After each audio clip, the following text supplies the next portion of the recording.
HiToms baseball is on the air live from McNair Field in Forest City, North Carolina. For the final time this season, the HiToms take on the Forest City Owls in an all-important playoff game. And I mean that quite literally, as the HiToms hanging on for their playoff lives. A loss tonight means the end of the playoff dreams for the HiToms. A win keeps them alive for at least one more day. It's got to be win all three from here on out for HPT. And it's got to start tonight against the team that they have played within a game of 500 this year, 7-6 on the season series. Will Trubshaw here with Andrew Selliver on HiTom Radio. And Andrew, I mean, this is really it for the HiToms. They're in the midst of a 4-game losing streak. A couple of games that have been winnable, including one on Monday here at Forest City. But they haven't been able to pull it out, and now it really is do or die. 3 games left in the season. You got to win all 3. You got to have a couple other things go your way in the standings if you want to make the postseason. 100%, and we'll take you through those scenarios a little later on in the broadcast. But first, we'll get you the starting lineups, beginning with the visitors, the High Point-Thomasville HiToms. Court Maynard leads things off. He's the designated hitter tonight. Eli Weissner is out in right field batting second. Eric Rentz is catching tonight, and he bats third. Jarrett Brown, the cleanup hitter, over at third base. Cam Brantley plays center field tonight and bats fifth. Brandon Stallman, the starting first baseman for the HiToms, bats sixth. Vito Paterno out in left field, manning the big green monster here at McNair Field.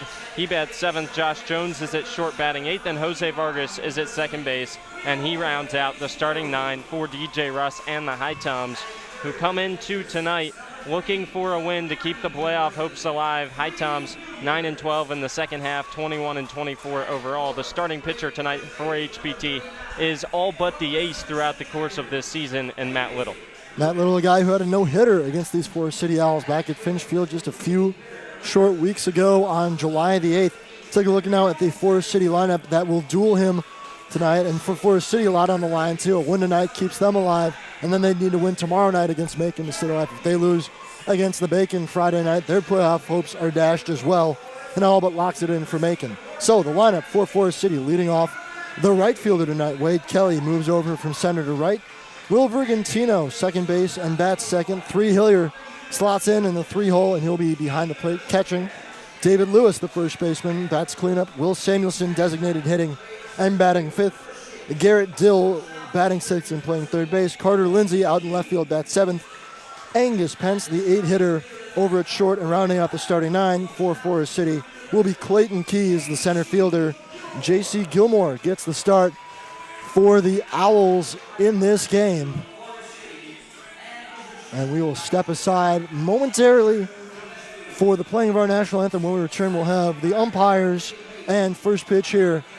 Game 46 of 48 for the HiToms getting underway right here at McNair Field.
All right, national anthem wrapped up here at McNair Field.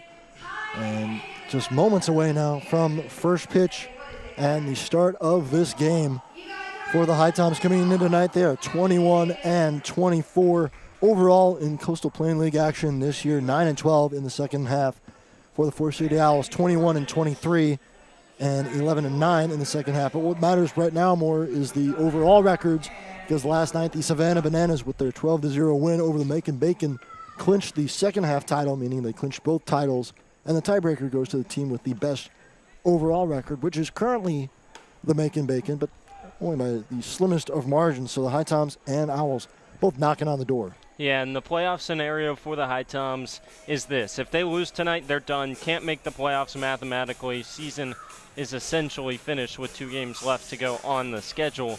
If they win tonight, they could possibly lose in the next 2 days and still be alive, but that would be the most difficult road to the playoffs. Essentially, what needs to happen for HPT is 3 out of 3 wins, and then if Macon loses 2 of their final 3 and Forest City loses 1 of their last 2, then the HiToms would make the playoffs.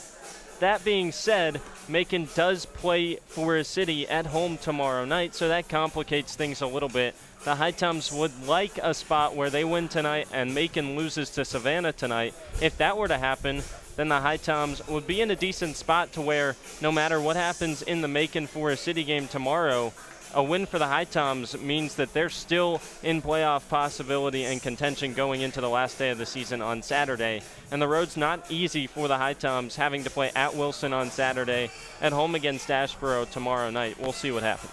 It really is certainly no favors done to the HiToms by the schedulers, but you got to win the games. You have to win, and right now they're all must win for the HiToms as they get ready to take on J.C. Gilmore in his now 6 appearances, 4 starts, a 5.31 ERA through 22 innings. He has struck out 14 batters but walked 12, so we'll see if the HiToms can work some walks to their advantage as Court Maynard gets ready to step into the box and get us underway here. Game time temperature at 80. It was raining earlier, but it has cooled off significantly. Still very humid. As Gilmore rocks and fires. First pitch is in there for strike 1. We're underway. First pitch time at 7:07. Again, 80 degrees Fahrenheit is our game time temperature here. Umpires behind the plate. It's David Mabe calling balls and strike. Marcus Wilkie at first and Andre Branch at third as the 0-1 delivered home, and it catches the top of the zone, 0-2. Breaking ball that time by Gilmore, and he is ahead of Court Maynard here, trying to get the all-important first out of the game. 0-2 is fouled out of play, and Maynard loses his bat, goes scattering to the on-deck circle where Eli Weissner stands. Well, that's just a really good pitch there from J.C. Gilmore. The weakness for Court Maynard is he likes to chase the high fastball, and that's what on 0-2 J.C. Gilmore went to. Mostly a 2-pitch mix tonight for Gilmore, fastball and curveball. Fastball in the mid to high 80s, around 84 to 87, and the curve can go anywhere from 69 to 74 miles per hour, depending on how much break he wants to put on it. Another 0-2 coming from Gilmore. Goes upstairs with a breaking ball, but it comes high and tight to Maynard, 1-2. We'll remind you again of the HiToms lineup as they wear their navy blue tops with white pants and navy blue stirrups with the red stripes. It's Court Maynard leading off. Weissner batting second, Grintz third. And there's another 1-2 home. Maynard chops it foul over to the third base bag. Then Brown, Brantley, Stallman running it out. Vito Paterno, Josh Jones, and Jose Vargas. That is the batting order tonight. So Weissner waits on deck, Grintz in the hole, and Maynard battling at 1-2. It feels like 1 through 4 is where the lineup has to get things going tonight. They've struggled offensively recently. Maynard fouls one off. Really good battle here from Court Maynard. Gets behind 0-2 early. Now 6 pitches into the AB. Still a 1-2 count, but he's fouled off all the breaking stuff he's seen and is battling here with J.C. Gilmore. Gilmore, a guy the HiToms have faced twice already this season and have gotten him both times he started. Gilmore goes upstairs again with a breaking ball, but he missed. Evens the count at 2 balls and 2 strikes. 2 appearances for Gilmore against the HiToms, an 0-1 record, 3 innings pitched each time. He's given up 7 runs, 6 earned, 13 hits, 8 walks to just 5 strikeouts. 2-2 home, and that is on the outside corner for strike 3. Maynard goes down looking.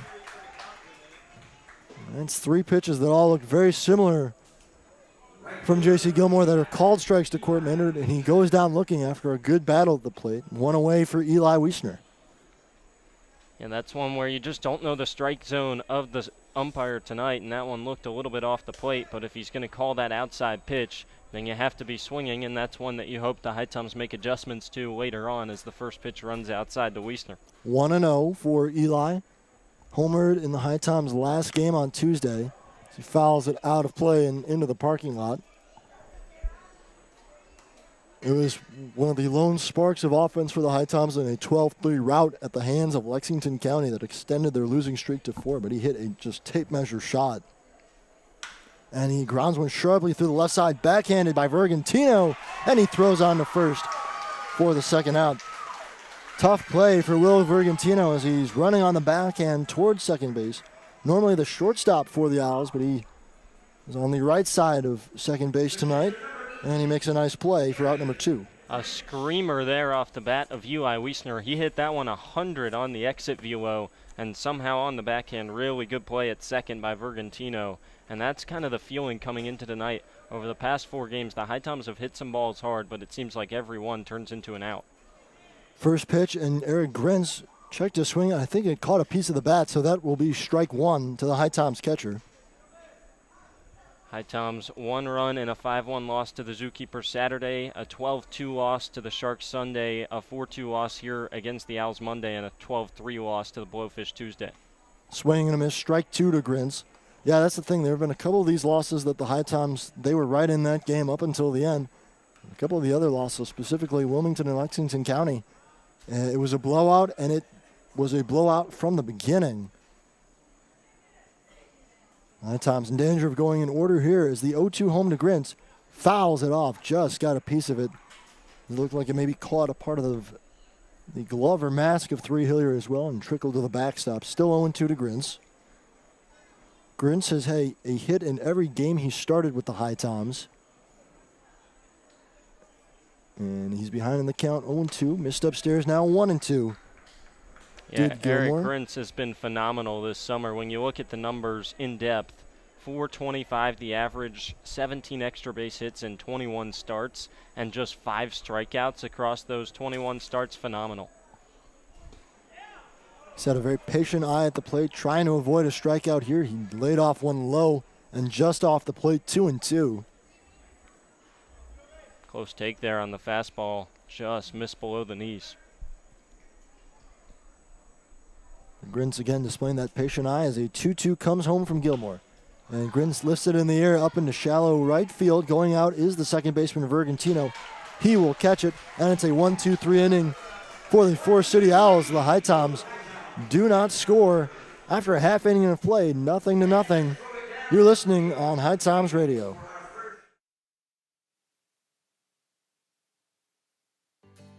Here in High Point, North Carolina, we encourage everyone to make themselves at home. Here in High Point, we're known as the home furnishings capital of the world. We have banked our past, present, and future highly on this industry. We have lots of opportunities to entertain your family and children. So take advantage of our parks, our cultural events and activities, as well as some of our seasonal attractions.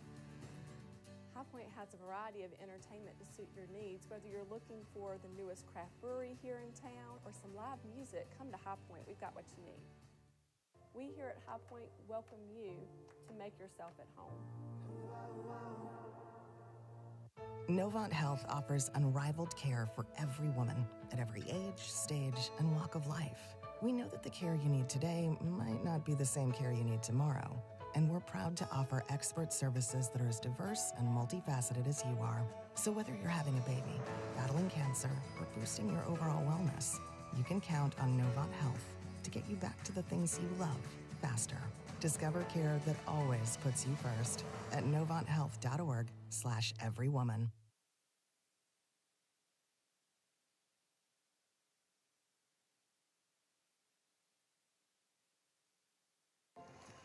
Your first HiToms baseball game, sweetie. I'm ready. Now, our player over there is called the pitcher. Right. He simplified his delivery mechanics in the off-season, so hold on to your Pepsi. His fastball's a beast. Speaking of Pepsi, want one? Yes, Pepsi's nuanced flavor profile is ideal for HiToms baseball. Honey, when I said you had to do your homework before the game, I meant your real homework. Noted for next time. Pepsi and HiToms baseball. Game on.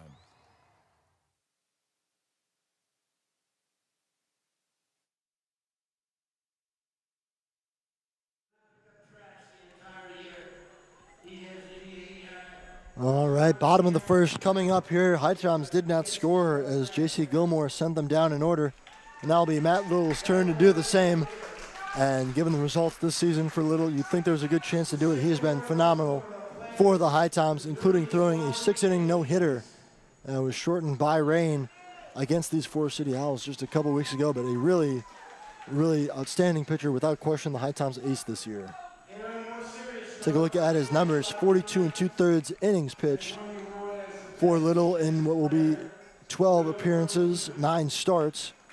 And he's got a 4.64 ERA, 22 earned runs, 41 strikeouts to just 17 walks,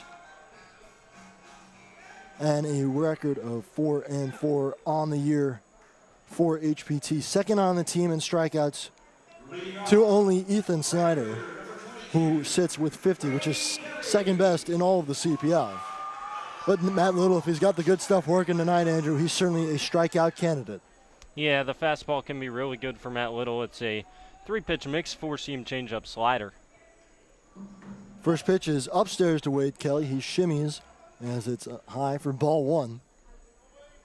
And it's all about the fastball here for Matt Little. He can get big-time swing and miss with the heater.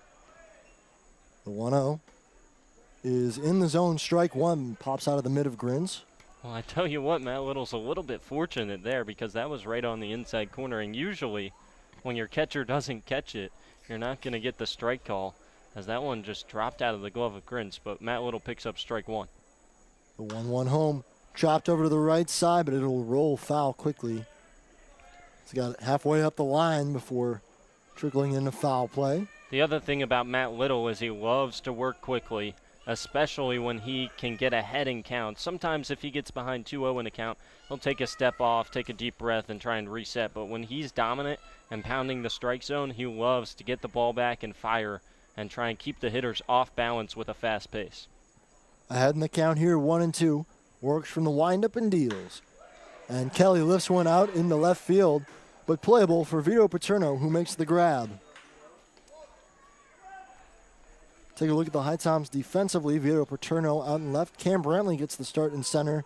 And Eli Weissner out in right field. Then on the infield left to right, it goes Jarrett Brown, Josh Jones, Jose Vargas, Brandon Stallman, and it's Eric Grins behind the plate, completing the battery with Matt Little. UNC and UNC Charlotte, the battery for the HiToms tonight. One away here, and Will Vergantino swings at the first pitch. He lifts it out into shallow left center, and coming over to make the grab is the left-handed Cam Brantley. So 2 up, 2 down. And that time just 1 pitch needed as Vergantino swinging aggressively. And that's 2 outs for Matt Little. And that's important for Matt Little, pitching to contact, and he can try and keep that pitch count down. He is a candidate for an occasional home run because of the fastball staying in the strike zone, and he loves to get ahead in counts, so you don't see him out of the zone a lot. But if he can limit it to solo homers, that's all the better. Indeed, he has given up a handful of long balls this year, but by and large, he avoids putting men on base with those long balls as he's behind in the count 1-0 to 3 Hillier. Goes downstairs and missed it low, 2-0. For Matt Little against Forest City this season, the numbers have been even better. 3 appearances, 1-1 the record at 12 1/3 innings pitched with a 2.91 ERA, 10 strikeouts to just 3 walks and 8 hits. So less than a 1 on the whip. Gets a 2-0 swing and a foul tip into the mid of Grins, 2-1. Well, just a really nasty fastball on the hands of the left-handed hitting Hillier, and he didn't know what to do with it, so he just had a little bit of an excuse-me swing. The 2-1 is in the zone, 2-2. Matt Little got a chance for a 1-2-3 inning here, and his first strikeout.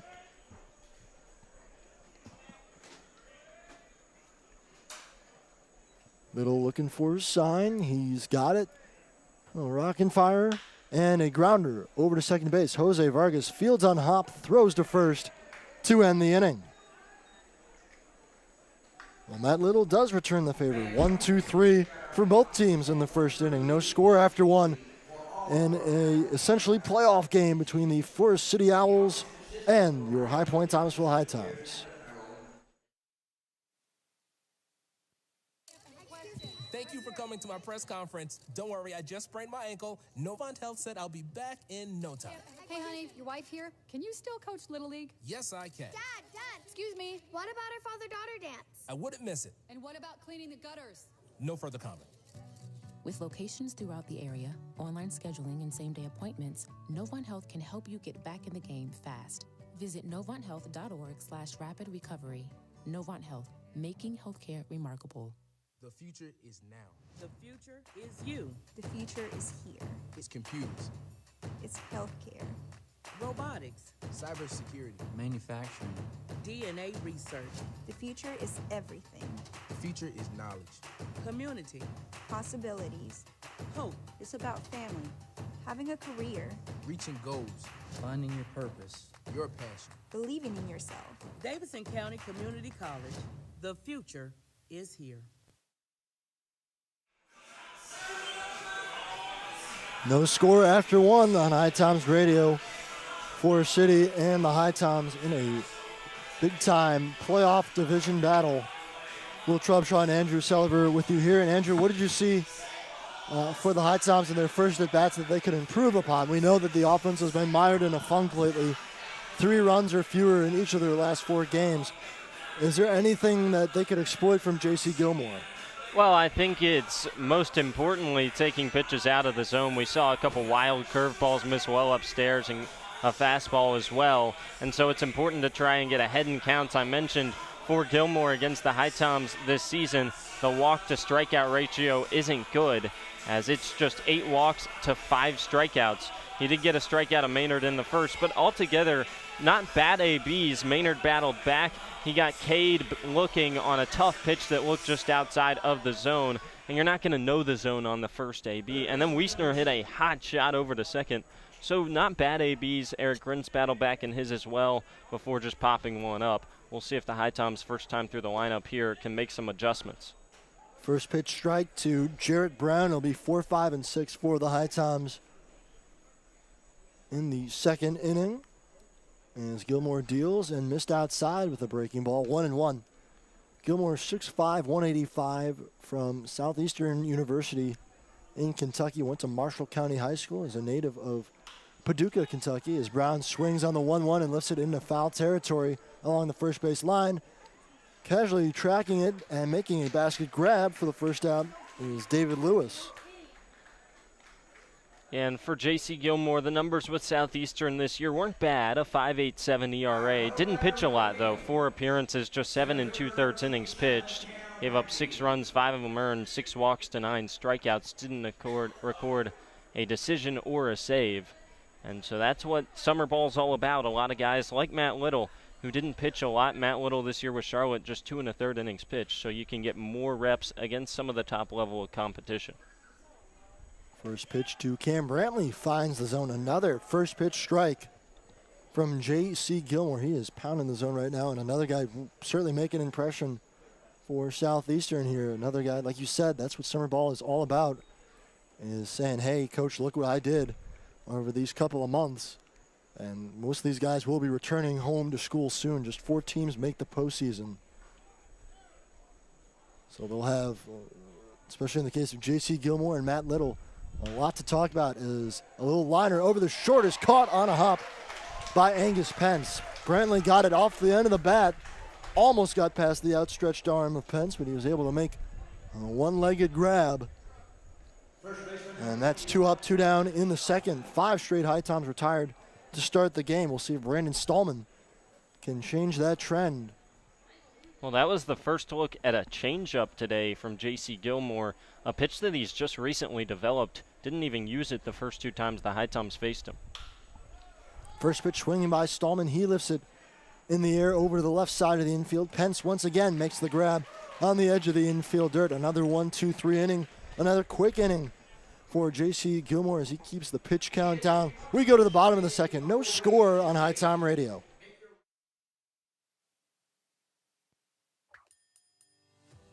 So at Sheets, we really exist to make people's lives easier every day. In this moment, we have a once-in-a-lifetime opportunity to connect with some of our lucky fans to help make their dreams come true. How are you? I'm Ryan Sheets. Here's a brand new truck for you, man. A once-in-a-lifetime dream vacation to Turks and Caicos. Have you ever been there? I've never been anywhere. A check for $25,000. This is a testament to why everybody should be at Sheets Free. Hey everyone, Andrew Selliver here. Bring your to watch the HiToms play all summer long. For groups of 12 or more, we have 3 different group rates. For general admission tickets, at $9, we provide a meal package of a hot dog, chips, and a drink in addition to the GA ticket. And finally, for $15 a person, you get our all-you-can-eat ticket package. For more information on group tickets, visit our website at HiToms.com or email Zach at HiToms.com for more information.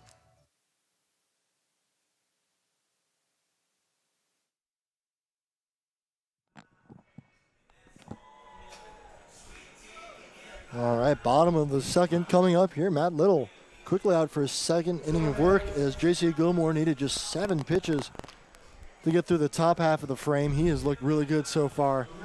But might that be a combination too of the HiToms offense still being in a slump? Yeah, I said the ABs looked fine in the first inning. That second inning, not very good ABs from the HiToms as they went down on just 7 pitches, a couple pop-ups, and then Cam Brantley, can't really blame him. He was fooled on a changeup that the HiToms hadn't seen yet, and so he weakly lined it over to short. Owls playing some good defense as well that inning, but we'll see if Matt Little can try and level up here and get another scoreless inning. We saw a pitcher's duel the last time these two teams faced back on Monday. Clay Edmondson and Will Holmes, the starters, were both magnificent, and that game ended 4-2. 3 of the 6 runs came in the last 2 innings, and so the starters that day were really good, looking like another pitcher's duel here again. Yeah, it is. It's a ballpark here at Forest City. We've been here enough times. But if you're joining us for the first time, the dimensions are not exactly hitter-friendly. It's a liner on the first pitch right to Cam Brantley for out number 1. Matt Little, again, a guy who likes to work quickly. 1 pitch, 1 out on an F8. But out to the left field wall, it's 314 in the corner, but it's a 25-foot monster. That makes it pretty hard to clear it, although we saw Jarrett Brown clear it on Monday for homer. It is about 390 to dead center and 337 to the corner out and right.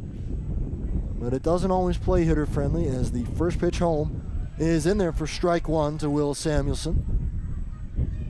Yeah, it's tough to ride one out of here, especially on a night where the wind is blowing, although it is blowing out right now.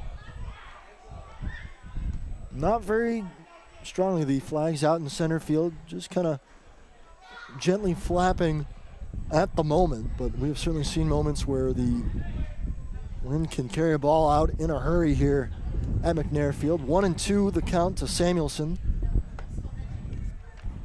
Designated hitter, batting .214 on the season, and he grounds one right through the middle for a 1-out base hit. First base knock, first base runner of the game for either of these teams.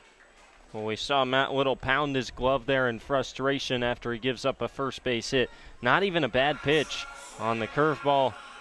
77 miles per hour, got it below the zone, in on the inside corner. Just a really good piece of hitting by the lefty Samuelson, who pulls the hands in and then lines it back up the middle. Little was probably looking for something even further inside to jam Samuelson a bit more. So with 1 out and a man on, it brings up Garrett Dill over at third base today. He swings the first offering and he fouls it out of play, 0-1.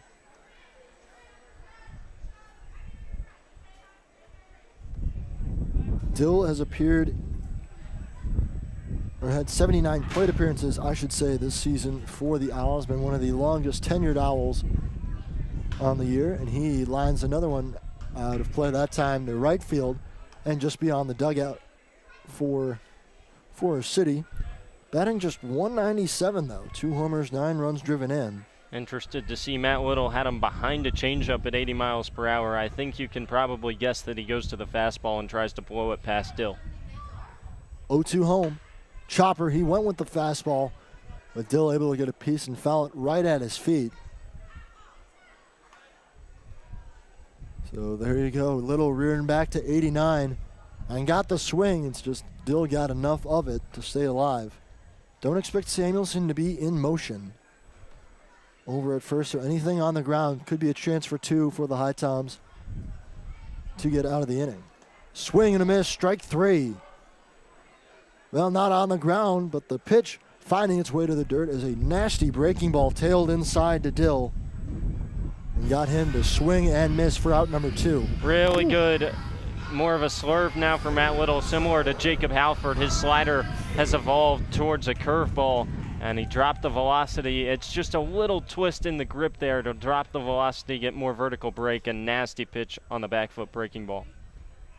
Ball one, I think he went back to the slurve, missed low, and didn't get a trace from Carter Lindsay. And we've seen a handful of HiToms this year kind of develop a slurve, and I had asked DJ Russ, as he's a pitching guy, was this something you did intentionally? Were you trying to work on this? And not really. It's more just guys trying to find a better grip on the baseball as the 1-0 is chopped foul. And it just so happens that more of them have developed a pitch more into a slurve, kind of more of that breaking action as opposed to the side-to-side movement that you get from a slider.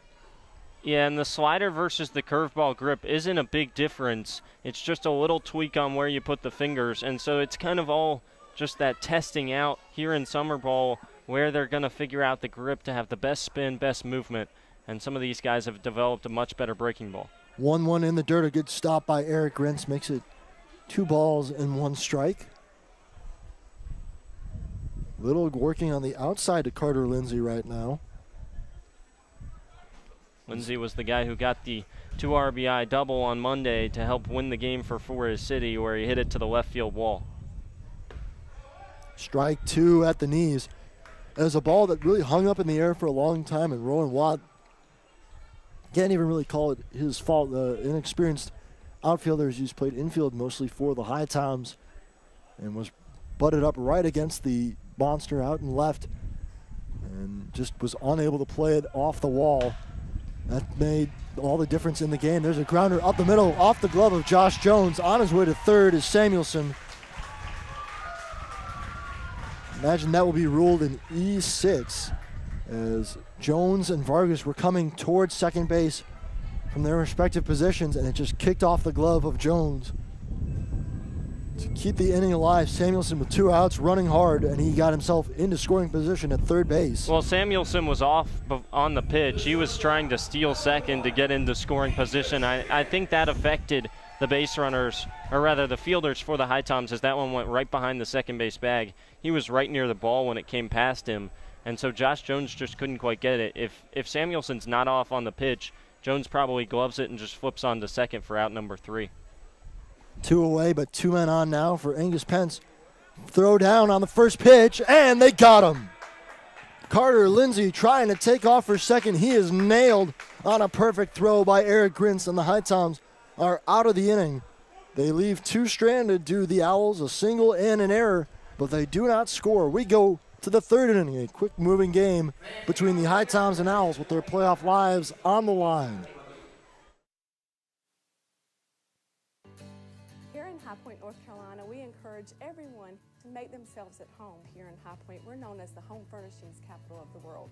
We have banked our past, present, and future highly on this industry. We have lots of opportunities to entertain your family and children. So take advantage of our parks, our cultural events and activities, as well as some of our seasonal attractions.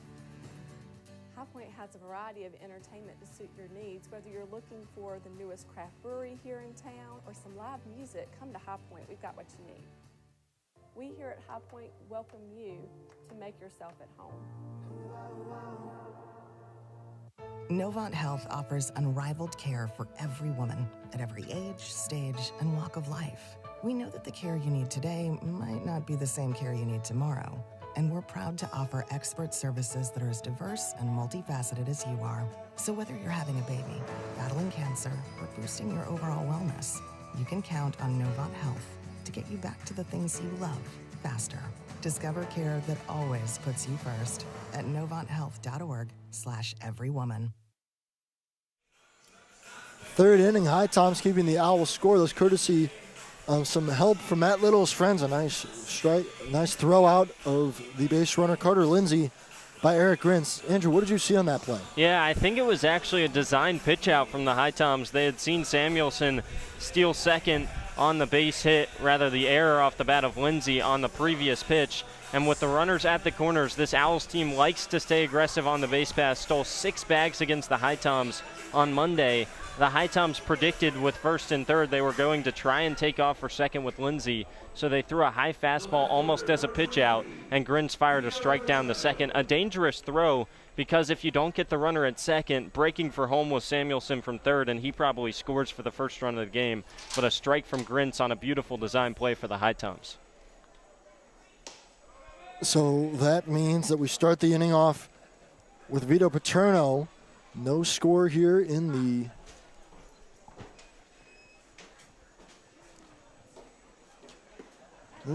third as the ball misses low. 2-0 to Paterno.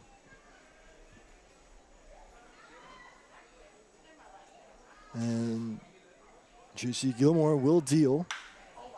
Paterno lines one out, deep out to center field. This ball is going to be caught right up against the wall. Well, on a 2-0 pitch, Paterno got one to drive, and he just nearly hit it out to right center. I was carrying a long way. Humid air tonight here in Forest City.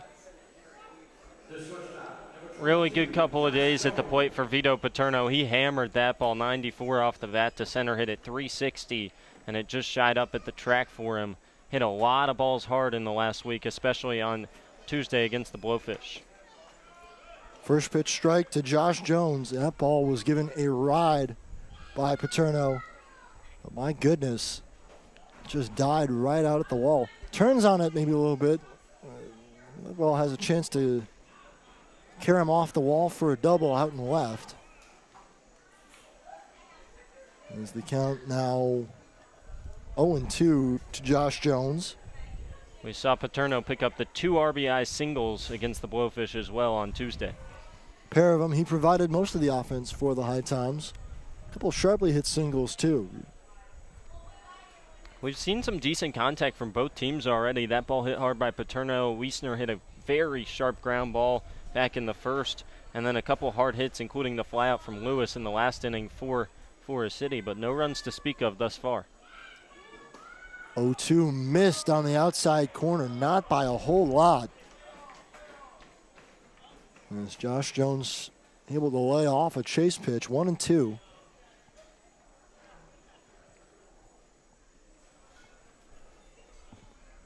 And it comes home to him. Another one off the outside part of the plate, just missing. Good plate discipline by the HiToms shortstop, Josh Jones. 2 really good takes on the curveballs that start on the outer half, and then they break off the plate, trying to induce chases. Jones in 7 games with the HiToms bats .318. That time he swings and gets a foul tip at the plate, so he stays alive again. Was in and out of the mid of Hillier, otherwise would have been strike 3.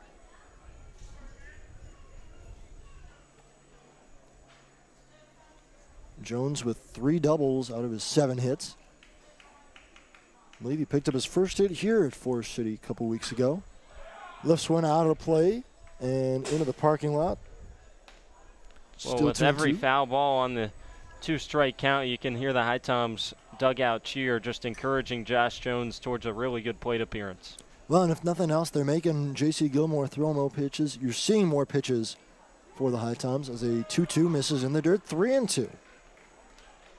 Well, Jones is picking up the spin on the breaking ball very well. 3 curveballs that have missed the zone, and all 3 he's taken beautifully, and he's right on the fastball. We'll see if he gets a fastball to hit.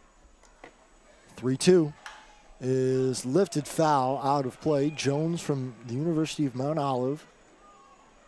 Teammates with Vito Paterno. So a couple of guys who could plate discipline. And I mean, Paterno had a monster season with the Trojans this year, and Jones wasn't that far behind. Hit just a click under 300.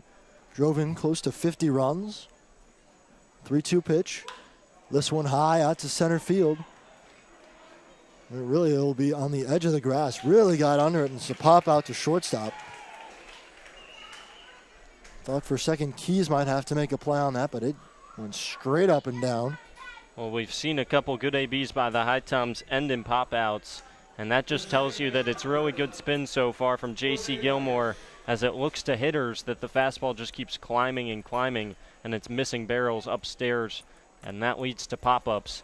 And it was a really good AB there, 10 pitches, but in the end it just ends up in a pop-up to short. It can be so challenging for batters to not only catch a fastball with good velocity, but when it looks like it's rising at you too, and it has upward movement, it feels almost impossible to hit. 1-0 though to Jose Vargas. He's trying to become the first HiToms base runner with 2 outs here in the top of the 3rd inning. 1-1 as it finds the strike zone. No score between the HiToms and Owls. This is their 14th matchup of the season. The Owls hold a narrow 7-6 lead in the season series. As a 1-1 home to Vargas is on the inside corner, 1-2. Close pitch there at the knees with the fastball. Gilmore gets the call, and now he can go with the curveball and try and get a chase from Jose Vargas in the 9-hole. Vargas waits for the 1-2. And he lifts it out to left center field. That ball's tailing into foul territory, and running and making an impressive over-the-shoulder grab is Garrett Dill for the 3rd out. So the HiToms with a fly out and pair of pop-outs to end the inning. No score as the HiToms hitless through the first time through the order. We go to the bottom of the 3rd. Matt Little trying to keep the Owls off the scoreboard. You're watching and listening on HiTom Radio.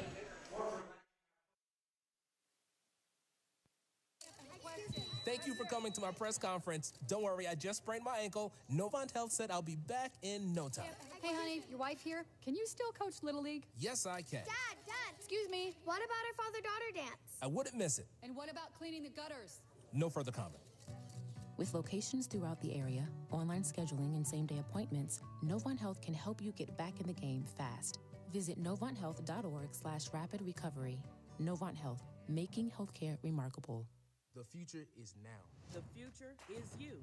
The future is here. It's computers, It's healthcare. Robotics, cybersecurity, manufacturing, DNA research, The future is everything. the future is knowledge.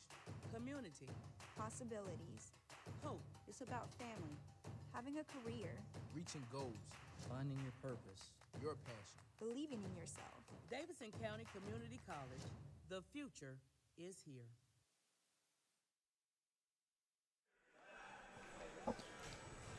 Bottom of the 3rd, we'll get you a scoreboard update here in the CPL. First, Andrew, let's go through last night's results. Yeah, it was a mercy rule for Savannah over Macon, 12-0. HiToms would love another result like that tonight as the Bacon and the Bananas go at it for the 2nd straight night. Wilson won 5-2 over Holly Springs to extend their overall advantage to 2.5 games in the East, as Wilson is just 1 win away from securing a playoff spot. Tri-City 13-2 winners over Martinsville, and the Blowfish beat the Sharks 2-1.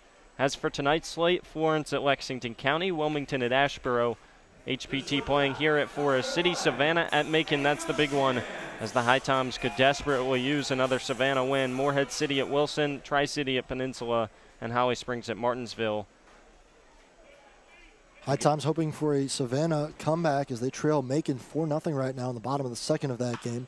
First pitch swung on and lined out to short and over the head of Josh Jones. A leadoff base hit for Angus Pence as he was at the plate when Carter Lindsay was caught stealing to end the last inning. So 1 pitch and 1 man aboard for Clayton Keys. That's the changeup down below the zone from Matt Little. Has good top-to-bottom movement as it breaks over 3 feet. And still, Pence was able to go down and just hook one over the head of Josh Jones at short. Just a bloop hit there to lead off the inning. We'll see if Matt Little can work around it.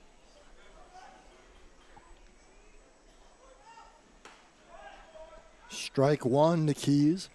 Little has been adept this season at working around traffic on the bases. Did it last inning as 2 men got on with 2 outs. Getting help from Eric Grins. And a throw right on the money to catch the stealing Carter Lindsay. 0-2 quickly to Clayton Keys. Little looking for his second punch out of the night. Made his pitch, but Key is able to get a bat to it at the top of the zone. Still 0-2. It's interesting you see Matt Little making an adjustment now, facing Keys, the 9-hole hitter, going all fastballs for the first 3 pitches. And that one he left over the heart of the plate, and Keys just missed it after he went with a first pitch changeup to Pence that got hit. Might we see a breaking ball here? 0-2. He does go with it, missed inside, but a really good pitch by Little. I like the idea. Yeah, you don't mind that 0-2, and sometimes Matt Little will try and work backwards in counts where he goes with the breaking stuff or the changeup to get ahead and then tries to use the fastball for strikeouts. Not here, though. 0-2 on the inside corner. Strike 3, painted a fastball, and Keys can do nothing but head back to the dugout. Well, that's what that curveball was used for. He went 3 straight fastballs, saw that finally Keys had caught up to it on the 0-2 that he fouled off. So then he changes him up with the speed, goes with the breaking ball off the inside corner. Can't get the chase on that, but that's okay. You change the eye level, change the speed, and you go right back to the fastball and freeze him. So Wade Kelly to the plate now. Flew out to left field in his first plate appearance. Man out on first for him, and they check on Pence. Mentioned the HiToms uniforms earlier. They're, of course, wearing their blues with the white letters across the chest. The Owls going with the all-white unis tonight, green stirrups with the yellow stripes and the green and yellow hats. Think kind of Oakland A's. Oakland A's-esque looking uniforms. Certain to get dirty here on the soft infield. It was raining for a good 20 minutes, 20, 30 minutes, about an hour before the game, and the field you can still see rather saturated. No puddles or anything, but definitely a soft playing surface. As Kelly turns on one out to left field again, Paterno goes back to the wall, makes a catch on the track for the second out. Well, that's 2 at-bats that Kelly's able to turn on one near the top of the zone and send it out to left field, but Paterno with a beat on it both times. This time having to work a little harder, and looked like Paterno almost got stuck. He didn't jump at first. Was almost caught flat-footed, but he's able to stick his glove out for out number 2, and it brings up Will Vergantino with 2 away and a man still at first in Pence. HiToms looking to strand another runner here and get to the 4th inning scoreless. Swing and a miss for strike 1 by Vergantino. Vergantino has only hit 1 home run this season, batting .220 through 106 plate appearances with the Owls. Playing shortstop for him a lot, but tonight gets the assignment at second base. As he fouls one off, 0-2. He's behind in the count here, and a chance for another escape by Matt Little after the leadoff man got on via the single. Yeah, I think it's going to be a fastball here. Back-to-back changeups, both fouled off by Vergantino at the plate, and now 0-2. I think Matt Little either goes maybe inside to challenge him with a heater or upstairs to try and get a chase. The 0-2 home goes upstairs, tried to get a chase, but it was way out of the zone, and no chance that Vergantino would be swinging at that right-on-left matchup here. Vergantino in the right-hand batter's box, and the lefty Little on the mound looking for 3 scoreless innings. He's got his sign, looks at the runner, and comes home, and there's a sharp grounder over to third, backhanded by Brown. Strong throw across the diamond, gets Vergantino. Nice play by Jarrett Brown on the backhand to get the HiToms out of the frame. 1 hit, no runs for Forest City. We're through 3 and there is no score. HiToms and Owls trying to secure that last playoff spot in the CPL West.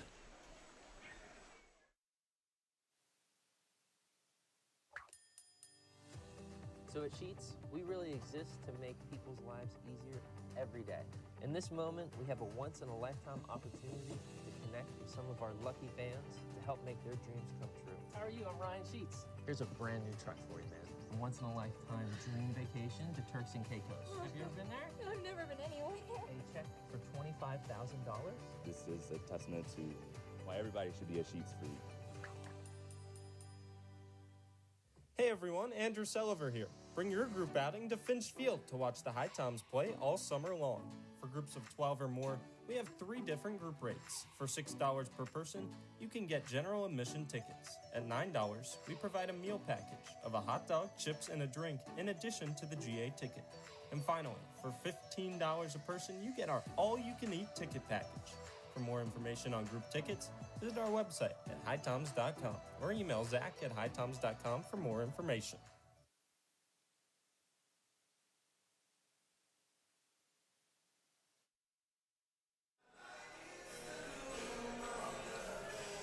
All right, here we are at McNair Field. 4th inning now getting underway. Still no score as we're locked in another pitcher's duel between the Owls and HiToms. Always seems to be a close game, always seems to be low-scoring games, especially of late between these two games. Not a lot of shootouts, 13-12, 12-11. It's pretty close games. The last one here on Monday was 4-2, and it certainly looks like we're on that trajectory again, Andrew. Yeah, it would seem fitting if the HiToms won this game and the season series ended at 7-7 between these two, as the Owls currently hold the advantage 7-6 in the season record. And these teams have battled all the way, and it makes sense that they're really tight in that playoff push because there's been some great games, competitive games. Each team has stolen a game late against the other. We've had 2 walk-offs. It's been fantastic to see these two teams play. Ball 1 bounces in front of the plate. Yeah, it really has, and it certainly would be fitting to see 2 teams that have played so well against each other finish the season 500. I think it's 2 very evenly matched teams. When you look at it on paper, as Maynard swings at the first pitch, bloops it out to short left field, going out on the grass to make another grab of a pop-up is Angus Pence. Maynard kind of got jammed on that one, and another little flare out. And it is the 3rd time the HiToms have popped out to shortstop. Yeah, it's interesting. HPT hasn't looked too good against J.C. Gilmore at the plate so far. This is a big inning with the top of the lineup, but 1 out already on a pop-up. The velocity isn't overpowering, just 85, but Maynard still got jammed. A lot of swing and miss hit by the HiToms. They're making contact, but they're not barreling the ball. And you could say that's been the story, really the last 7 games for the HiToms is not a lot as Eli Weissner finds the gap, laces one out to left field and down. It's a 1-out single, first hit of the game for the HiToms. Well, just as I say, the HiToms are looking for some barrels. They get one from Eli Weissner. Yeah, Weissner looked really good in the first plate appearance, hit a very hard screamer that was backhanded at second base by Vergantino, stealing an out for his pitcher, because if he doesn't make that play, it's not in there, I can tell you that much. But another screamer off the bat of Eli Weissner, this time 90 miles per hour, nearly hit it into the gap and got it to the wall for a double. Yeah, Weissner has had a monster season for the HiToms. One of 3 All-Stars is Eric Grins. Fouls went out to play 0-1. And that's one where Eric Grins is not going to be happy with himself. He gets a fastball. That's what he's looking for over the outer half, right down the middle at the belt buckle, and he just missed it and sliced it out of play. Grins sitting at 5 homers, 22 runs driven in on the season. Came in scorching hot with the long ball, and he chops one over to shortstop. Pence fields, goes down to a knee, gets the first out. The relay is just late. Grins able to beat it out. That was a tough play for Angus Pence. He was going to his right, and it looked like he lost his footing and almost went down into a split. Was able to get the relay throw on the second to get Weissner, but they could not turn it fast enough to get Grins. So 2 away, and a fielder's choice for Eric Grins brings up Jarrett Brown, who, well, we know he can hit it out of here. He's hit 2 over the wall in left field. Got the HiToms on the board Monday first with a solo shot. Not sure if you'd be willing to possibly risk taking the bat out of Jarrett Brown's hands, but maybe the HiToms try a delay steal with Eric Grins over at first. He doesn't have the speed to straight up steal, but maybe try and fool him with a delay. Swing and a miss by Brown. He's behind in the count 0-2. Well, now with 2 strikes, does that strategy change at all, or do you still send him? I think this would be the best time to send him because it's 0-2, and so it could be an out. 0-2 home is in the dirt. A good stop by Hillier as a breaking ball tailed away in the zone. And you could see Eric Grins over at first leaning towards second. He thought about trying to take second on a ball in the dirt there, but a really good stop from Hillier behind the plate. The one thing is you don't want to get caught leaning Ifior Grintz end the inning prematurely. 1-2 home, and it just missed outside, 2-2.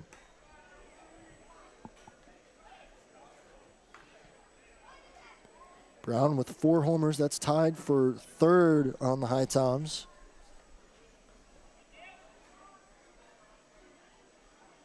And he swings and misses. No home run there as he's late on a fastball up in the zone.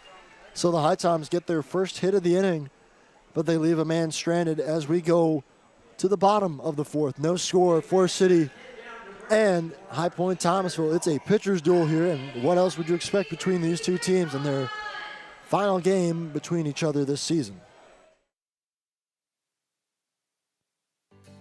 Here in High Point, North Carolina, we encourage everyone to make themselves at home here in High Point. We're known as the home furnishings capital of the world. We have banked our past, present, and future highly on this industry. We have lots of opportunities to entertain your family and children. So take advantage of our parks, our cultural events and activities, as well as some of our seasonal attractions. High Point has a variety of entertainment to suit your needs. Whether you're looking for the newest craft brewery here in town or some live music, come to High Point. We've got what you need. We here at High Point welcome you to make yourself at home. Novant Health offers unrivaled care for every woman at every age, stage, and walk of life. We know that the care you need today might not be the same care you need tomorrow, and we're proud to offer expert services that are as diverse and multifaceted as you are. So whether you're having a baby, battling cancer, or boosting your overall wellness, you can count on Novant Health to get you back to the things you love faster. Discover care that always puts you first at novanthealth.org/everywoman.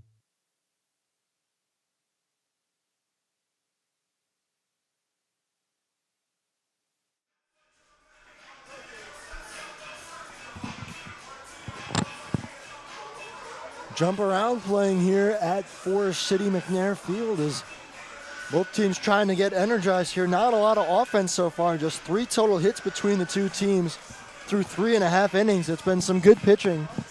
But for the HiToms, in that last inning, they get a man on and unable to even get him close to scoring position. Andrew, you know I talking in between innings about the HiToms needing to manufacture runs. They need to get guys on base too. What else can they do right now to get guys on base? I mean, they've been having patient at bats, but they've still been making outs. What else needs to change for the HiToms right now? Well, we haven't seen terrible ABs from the HiToms so far, but it hasn't been great. They have to see the ball better, as the first pitch is in the strike zone on the inside corner with the changeup 0-1 to 3 Hillier, who leads things off. But it has to be seeing the fastball better. We haven't seen good enough contact on the heater so far tonight. Pitch home misses just off the plate. And the interesting thing about that is this is a team in High Point Thomasville that prides itself on hitting the fastball, one of the best to do it in this league. 1-1 home to Hillier. He lifts it high in the air over to the right side of the field. Stallman has a beat on it, and he will make the grab for out number 1. Hillier skied that one about a mile high. Brandon Stallman barely had to move, standing a few feet behind the first base bag. Stallman with another start at first base for the HiToms, finding a way to get him in the lineup by the HiToms, and they kind of need to with Eli Weissner out in the outfield. And it's the thing, the HiToms losing a lot of pitchers, losing a lot of position players as well. The outfield core that was once arguably the deepest in the CPL depleted as a lot of guys have gone home due to injury or getting called back by their university. Well, that's the thing. You no longer have Joe Delaney or Turner Grau, guys like that who sit at the bottom of the lineup, can bunt for hits. David Lewis turns on a 1-0, but skies it a mile high over to the left side of the field. Jared Brown gives chase all the way, but he loses it just over the fence along the left field line, 1-1.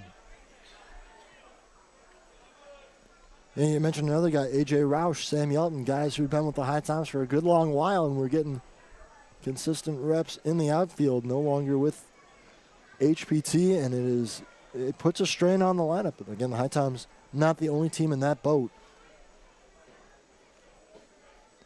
You look at this Forest City team losing guys like Will Butcher, Cam Fisher. 1-1 home is swung on and missed by David Lewis, way behind it. And it's a 1-2.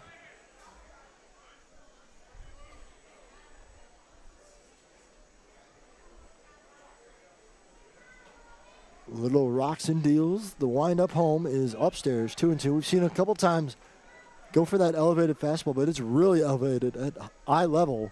Well, it's interesting there. Matt Little shakes off a pitch, and usually when Little shakes, it's going to be a fastball that comes. 2-2 is down below the knees, runs the count full, 3-2. It's an interesting pitch selection here. First two pitches were change-ups. Then he had the batter Lewis fooled with the heater when he went up in the zone and got a big swing and a miss, and then he missed wildly with the fastball. That a good take on the curveball. Payoff pitch to Lewis, and he spoils it.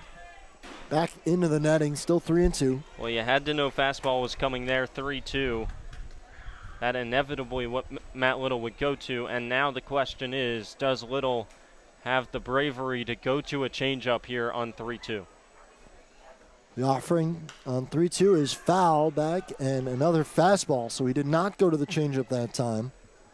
Well, you know that Lewis is going to be sitting fastball, and he's a good enough hitter that usually he's not going to completely miss and strike out on the fastball, the freshman out of Clemson. So if you're Matt Little, if you really want to swing and a miss, I think you have to go changeup.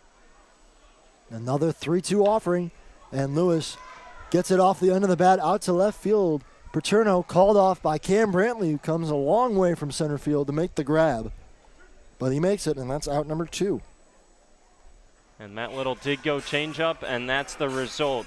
You're early on it if you're Lewis. He misses it in on the hands, and so he skies it out to center for an easy second out. Good pitch there on a 3-2 from Matt Little, and a great job to win a long battle.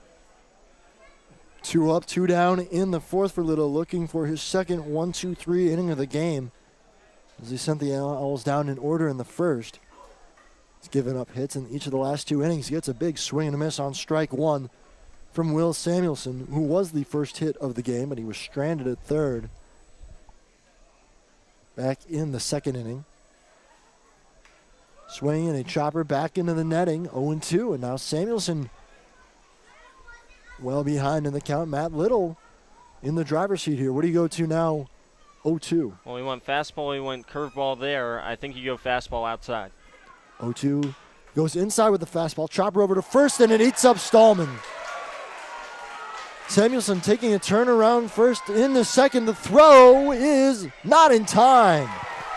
Samuelson just beats out a throw.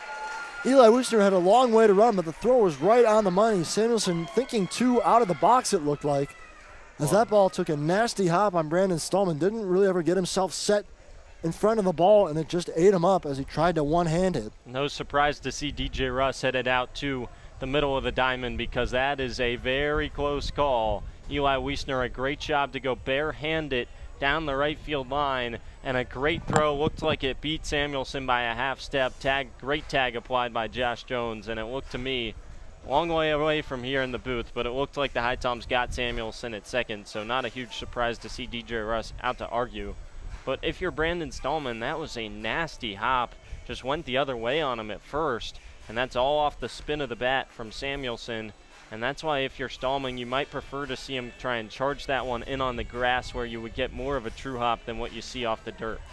Yeah, definitely part of the growing pains there for Stallman at first base, a guy who had not played first base ever until this season when the HiToms put him there. It is officially ruled a hit. It'll be a 2-base hit for Will Samuelson, and he keeps the inning alive for Garrett Dill. But that's something for Stallman where, with a little more experience at first base, maybe you, like you said, you charge it, or you at least get your body square to it to try and knock it down. But nonetheless, it took a wicked hop. Would have been a really tough play regardless, and that's why they rule it a base hit. So 2 outs and a man in scoring position. First pitch misses high to Garrett Dill. Well, to quote the movie Moneyball, first base is incredibly hard to play. Not easy to come over there and just pick it up on the fly. The HiToms hoping that 2-out base knock does not come back to bite them.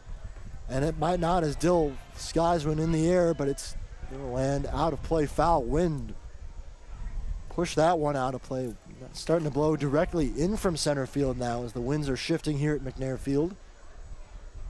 And a And 1 count to Garrett Dill.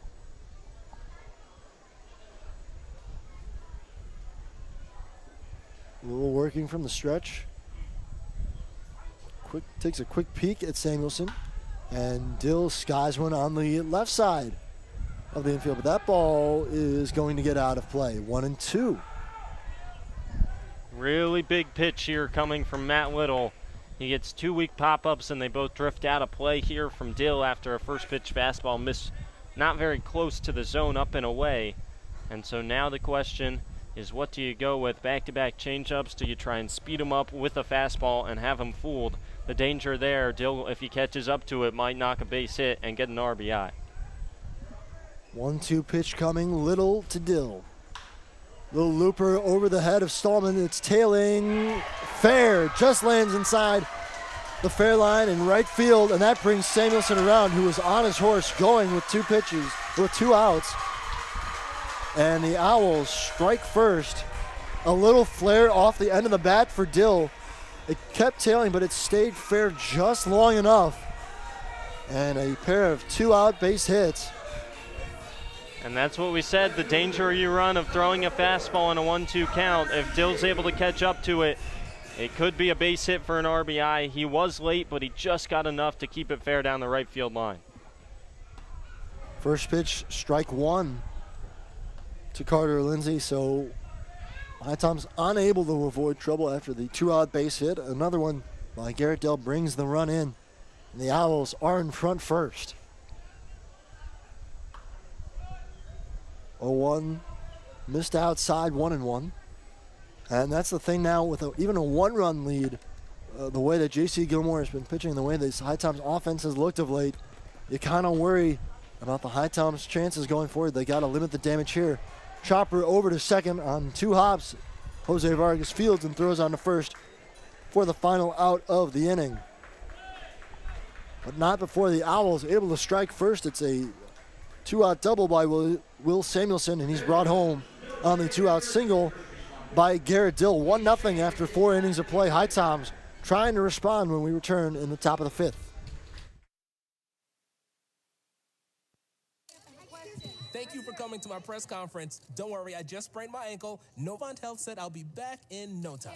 Hey, honey, your wife here. Can you still coach Little League? Yes, I can. Dad, Excuse me. what about our father-daughter dance? I wouldn't miss it. And what about cleaning the gutters? No further comment. With locations throughout the area, online scheduling, and same-day appointments, Novant Health can help you get back in the game fast. Visit novanthealth.org/rapid recovery. Novant Health, making healthcare remarkable. The future is now. The future is you. The future is here. It's computers, It's healthcare. Robotics, cybersecurity. Manufacturing. DNA research, The future is everything. The future is knowledge. community, Possibilities. hope, It's about family. Having a career. Reaching goals. Finding your purpose. Your passion. Believing in yourself. Davidson County Community College. The future is here.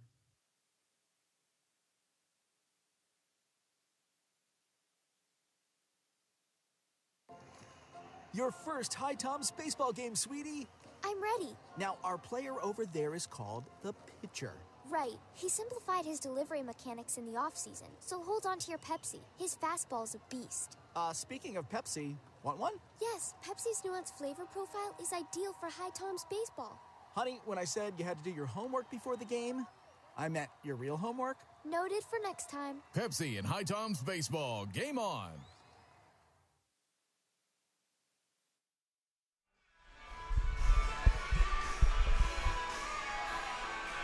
Well, the Owls scoring first in this all-important game. The stakes for the HiToms, if you've just joined us, it's win or go home, essentially. A loss tonight means that their playoffs hopes are over with just 2 games remaining after tonight in the regular season. So HiToms need to respond here. They trail it just 1-0 as Cam Brantley takes a look at strike 1 on the inside corner. HiToms getting out hit right now, 4-1, and it's 1-0 on the scoreboard where it matters most. Pitch comes in and catches Brantley in on the hand. Look out. He'll trot gingerly down to first. But the leadoff man on for the HiToms, and that's big. Well, you'll take that if you're HPT, as long as Cam Brantley's not injured, and he looks to be okay as he walks it off down the first base line over to first base. The HiToms desperately needing base runners, just one coming into the inning across 4 innings. J.C. Gilmore, a guy they've gotten to before, but tonight he is on. The HiToms can't barrel up a fastball, and when they did, especially on Vito Paterno's hot shot to center, it turns into an out. We'll see if HPT puts Brantley in motion, tries to get the action going on the base pass here in the 5th. Ball 1 misses to Brandon Stallman. Certainly picked up a few stolen bags this season at North Carolina A&T with the Aggies. Yeah, this season with the Aggies, Cam Brantley was on base a ton. Stole 8 of 10 bags as well. Strike 1 to Stallman, 1-1. Brandon popped out to shortstop his first time up.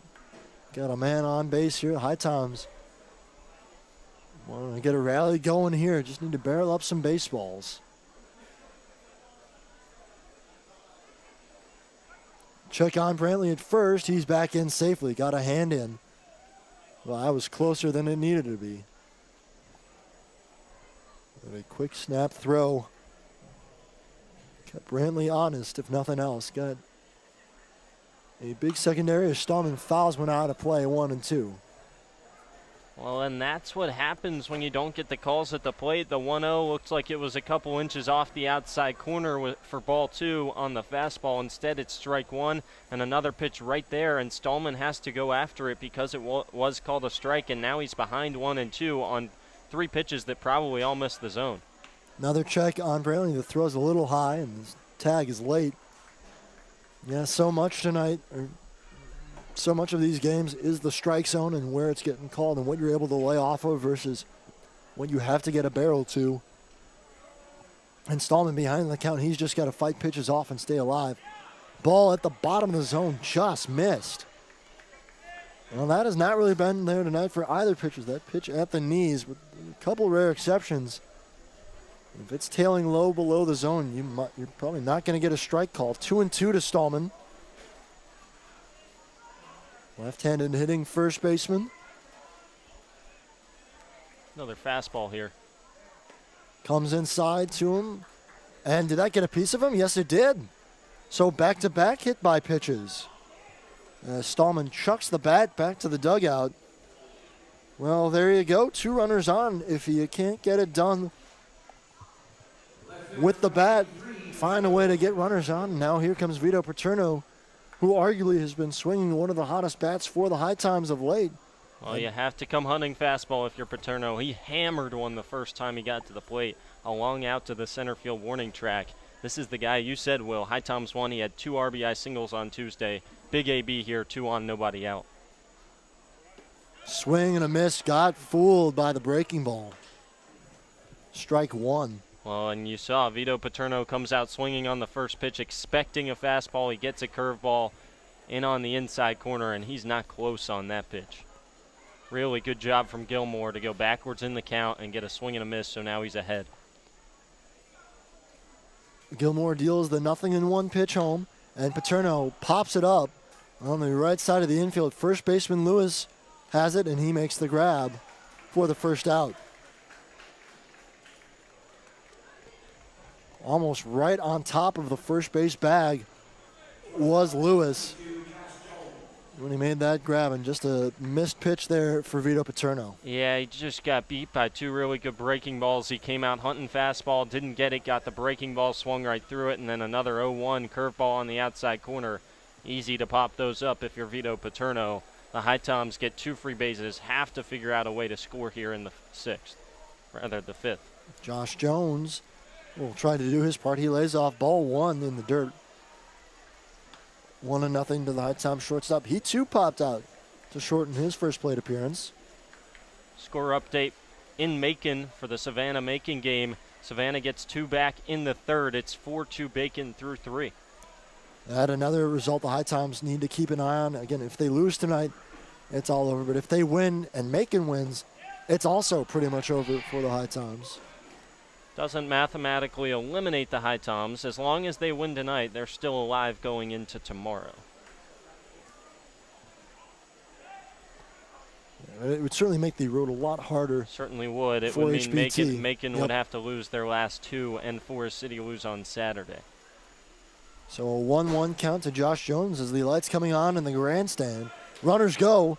Ball in the dirt, and it's a double steal. How about that? Not even a throw from Three Hillier.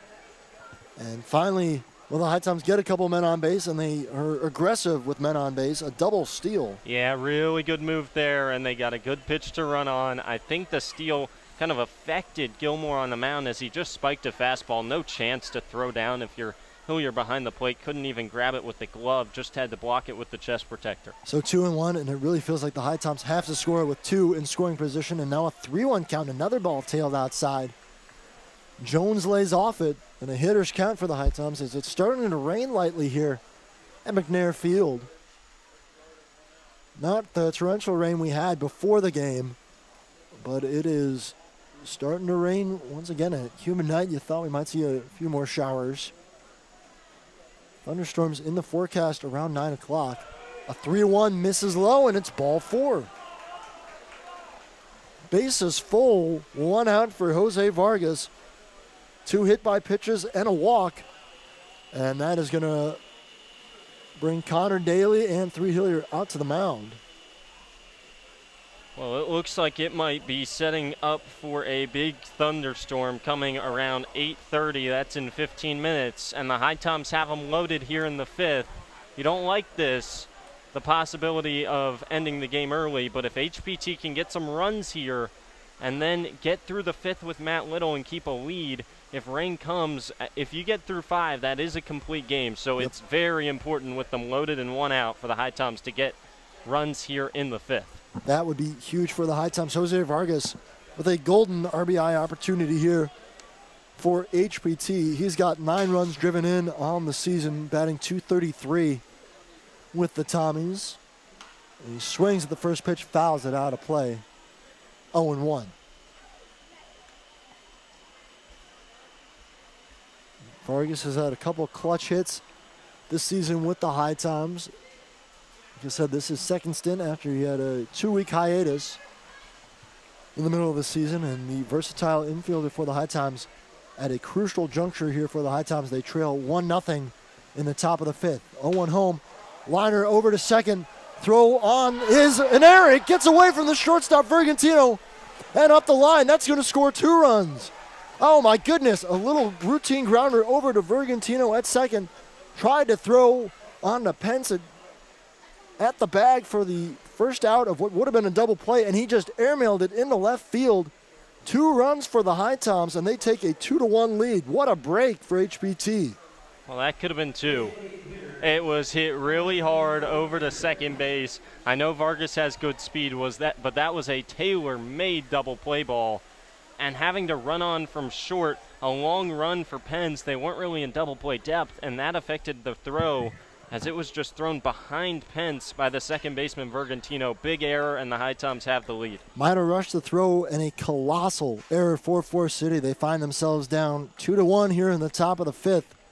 And now the top of the order for the HiToms.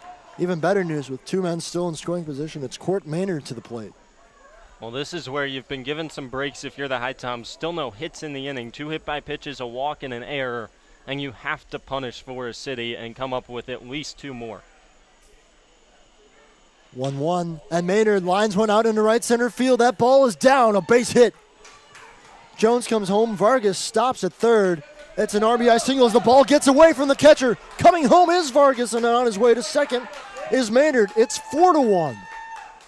Well, a couple mistakes in the field by the Owls. They just got a little sloppy there as a throw-in got away from Hillier. And 2 more runs coming in. It's an RBI single for Maynard. He only gets 1 RBI as Vargas comes in to score on the error. Error is charged to the right fielder, Wade Kelly. Not really his fault. It was just never cut off by the pitcher, J.C. Gilmore, or the first baseman in Lewis, and then the catcher, Hillier, never went to get it, so it rolled all the way to the backstop. As Vargas had stopped, he wasn't coming home. So all of a sudden, the HiToms out in front by 4. Eli Weissner swings at the first pitch, lifts it down the right field line. Long run for Lewis, and he can't make the grab. And then he collides into the fence for the up by the Owls bullpen. He's all right as he gets up, but unable to track down the foul ball. So Court Maynard stands at second now.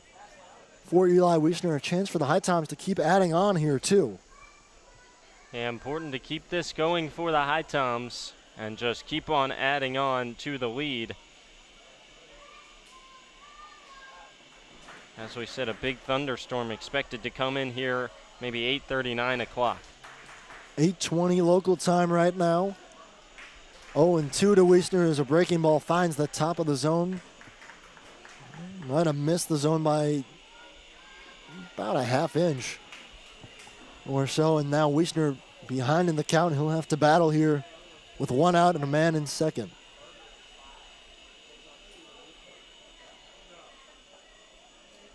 The 0-2 home. Weissner turns on one, sends it down the left field line and down.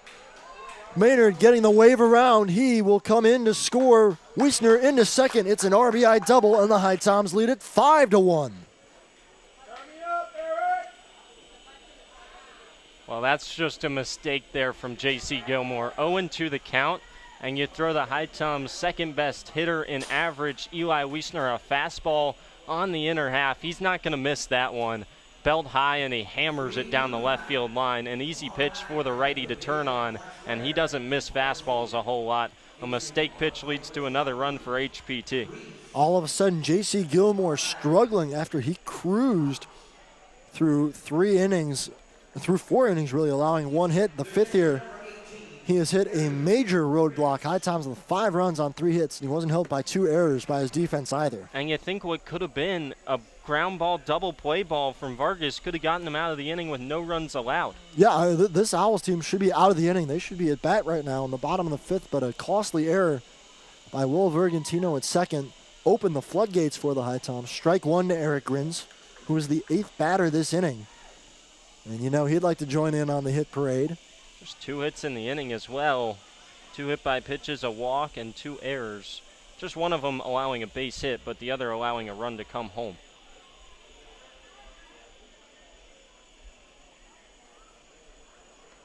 Time call as Grins allowed to step out of the box. I'm not sure who called time there. I don't know if it was Grins or DJ Russ over at third. Oh, it's just the umpires calling time themselves. It's an 0-1 home to Eric Grins. Off the end of the bat, a little flare out to short. Pence catches it, throw back to second. He is late as Weissner able to retreat. Grins kind of just stuck the bat out and looped it out to short left field. Easy play for Pence. Yeah, Grins got fooled on a breaking ball. Really good pitch, 0-1. That allows you to do that if you're J.C. Gilmore. And he put it below the knees. Grins read fastball, so he was swinging. And he goes down to hit it with the barrel and just bloops one over to short. Big out number 2. Not out of the woods yet, though. Big opportunity here for Brown to tack on. Jarrett Brown swings and grounds one over to second. Vergantino plays it on a hop and throws over to first to end the inning.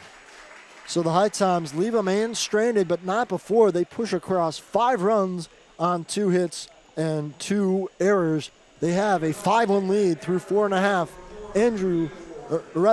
4.5. I had it right. Andrew Sullivan going to take you home the rest of the way. HiToms trying to hang on for the win, get an all-important victory tonight, and keep their playoff hopes alive.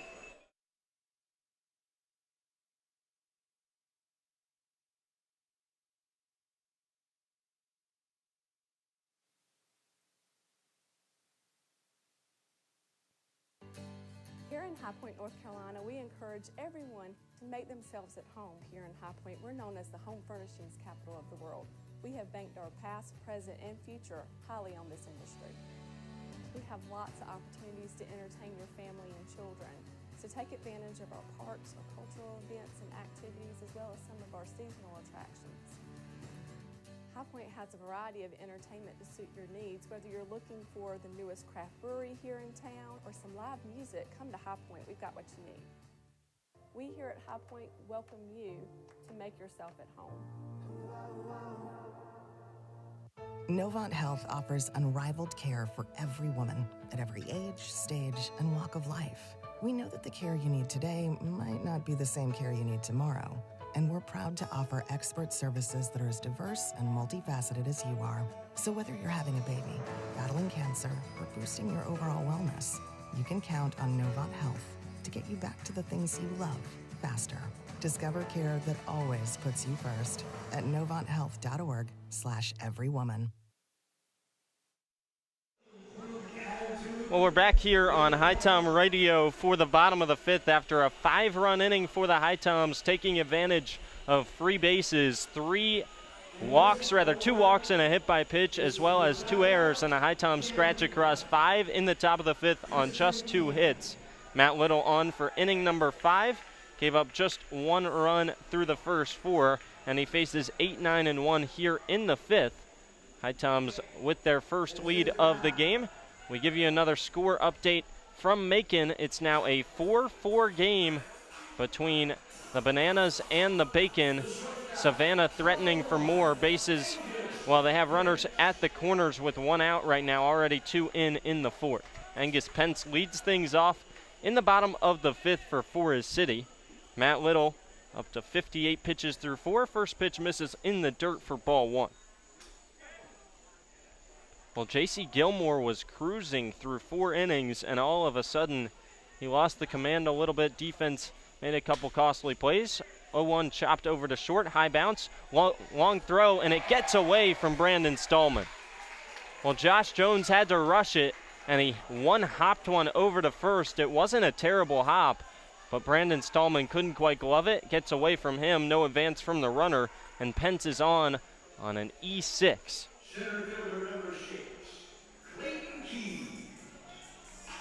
Well, Matt Little has not been helped out too much by his defense either. A couple plays that the HiToms certainly could have made to help him, including in the last inning on a double off the bat of Samuelson that Brandon Stallman couldn't get at first. First pitch fouled back by Clayton Keys in the 9-hole. 2 errors apiece right now. Not the cleanest of ball games. All of a sudden, 5 runs on 3 hits, 2 errors for the HiToms, 1 run on 4 hits, 2 errors for Forest City. One of those errors leading to the leadoff base runner for Pence. 0-1, up and in with the fastball, 1-1. Well, for the HiToms, now that you have this 5-1 lead, this has to be a shutdown inning. You got to find a way to keep the Owls off the board here. Don't even want them to get 1 run. 1-1 misses outside, 2-1. Not off to the best of starts after Josh Jones had to hurry on a high chopper at short and skipped it off the infield grass over to Stallman as he hurried the throw, and Stallman couldn't quite glove it. 2-1. Grounder over to second, could be 2. Vargas on to Jones for 1. Flip over to first. It's a 4-6-3 double play, and there's 2 down in the 5th. There it is. Well done, Vargas. A roller to the right side. Flipped on quickly, got it out of the glove in plenty of time for Josh Jones to make a strong throw across the diamond. That's the thing. Sometimes we've seen the HiToms be a little lackadaisical on that toss, on the 4-6 turn. That time, Vargas wasting no time and allowed him to turn 2. It wasn't the fastest hit ball either, so Vargas had to hurry, and they get the double play. Top of the order, check swing. Grounder behind the pitcher's mound. Long throw for Vargas, and he gets him. What a play, Jose Vargas. He had to come in behind the pitcher's mound. He had to field on the short hop and throw across his body. He did all of those and beats Kelly by a half step. HiToms by 4. A big 1-2-3 shutdown inning in the 5th for Matt Little. We head to the 6th here on HiTom Radio.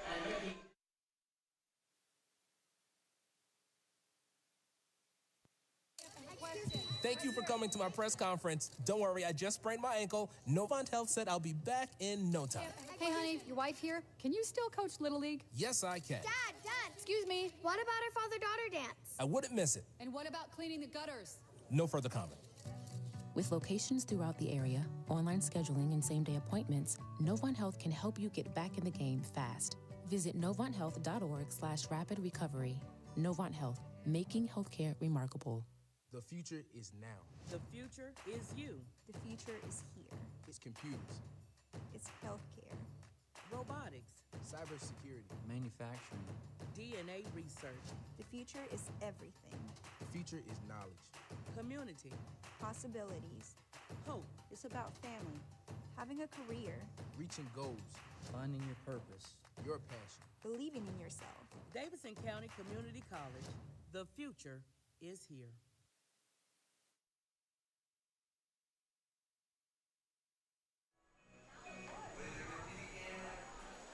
Back here for the top of the sixth after the HiToms sent 9 to the plate in the fifth and got 5 runs to take their first lead of the game. It's back to 5, 6, and 7 to lead things off here in the sixth. J.C. Gilmore still on the mound for Forest City. Gilmore just allowed 3 hits so far, but he did allow the bases to be loaded in the last inning on 2 hit by pitches and a walk. Will, what have you seen from J.C. Gilmore, and what was different in the last inning? Well, I think the HiToms were a little more patient that inning. I thought they did a really good job of seeing more pitches. It certainly helped that Cam Brantley, who leads off here, and Brandon Stallman were able to get on base via the hit by pitch. It just added a little pressure. He'd only allowed 1 base runner through his first 4 innings of work, so all of a sudden you start out an inning with 2 on, and it just kind of changes how you have to pitch, and I think he kind of got caught a little off guard, and I think the HiToms, they just changed their approach a little bit. First pitch dragged in the dirt for ball 1 to Brantley. Here comes number 75 on the night, and that one is one hopped in the dirt to the catcher Hillier on a breaking ball. 2-0 to start Cam Brantley in the sixth, who bats from the left side. One of 3 left-handed bats in the lineup tonight. 2-0, and it misses inside with the fastball. 3-0 the count. It's a couple pitches missing inside to Brantley. He took one up on the forearm for that hit by pitch last inning. Well, the HiToms only had 1 base runner in the first 4 innings. 3-0 pitch. That one's right down the middle with a fastball. 3-1. Brantley never lifted the bat off his shoulders. HiToms looking to get the leadoff man on for the 2nd straight inning, and just the 2nd time tonight. 3-1 is swung on and cranked to right. Long run to the track, to the wall, looking up, and that ball is out of here. What a start to the 6th for Cam Brantley, who cranks one down the right field line. First home run as a HiTom, and HPT leads it by 5. Well, Cam Brantley in his first game as a HiTom was right here at Forest City, was a home run shy of the cycle and narrowly missed a home run in the top of the 9th inning, hitting one just off the wall out in right field on a swing very similar to that. That time, got a little more lift on the ball and got it over the wall. A big solo home run for the HiTom center fielder. Hit it 99 as he just turned on an inside fastball. First pitch to Stallman, and he takes it over the heart of the plate with the curveball. 0-1 the count. Well, 3-1 hitters count your sitting fastball, and Brantley got it. And doesn't have a lot of power, but he has a lot to the pull side. If he can turn on it, he can send it out in a hurry. 0-1 shot down the first base line. Jacob Schubert couldn't make the play in foul territory. He's hearing about that one from the visitors' dugout. And rightfully so. We've seen Noah Anderson make that play a couple times. Come on now, Shuby. 80 pitches now for Gilmore. And Cam Brantley hits one 360 to right. A no-doubter. Wade Kelly could just watch. 0-2, swing and a miss. Good breaking ball. Fools Brandon Stallman, who's down on strikes. Just the 3rd strikeout tonight. J.C. Gilmore has pitched to contact well, and it looks like his night might be done. Connor Daniels out from the dugout, and he takes the ball from J.C. Gilmore. So 1 out into the 6th, and Gilmore's day is finished with. We'll tell you all about the new reliever for Forest City as the HiToms jump all over Gilmore in the last 2 innings, including a solo shot for the first home run of the year for Cam Brantley.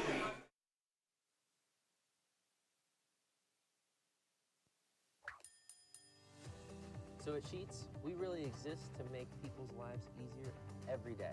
In this moment, we have a once-in-a-lifetime opportunity to connect with some of our lucky fans to help make their dreams come true. How are you? I'm Ryan Sheets. Here's a brand new truck for you, man. A once-in-a-lifetime dream vacation to Turks and Caicos. Have you ever been there? I've never been anywhere. A check for $25,000? This is a testament to why everybody should be a Sheets freak. Hey everyone, Andrew Selliver here. Bring your group outing to Finch Field to watch the HiToms play all summer long. For groups of 12 or more, we have 3 different group rates. For $6 per person, you can get general admission tickets. At $9, we provide a meal package of a hot dog, chips, and a drink in addition to the GA ticket. And finally, for $15 a person, you get our all-you-can-eat ticket package. For more information on group tickets, visit our website at HiToms.com or email Zach at HiToms.com for more information.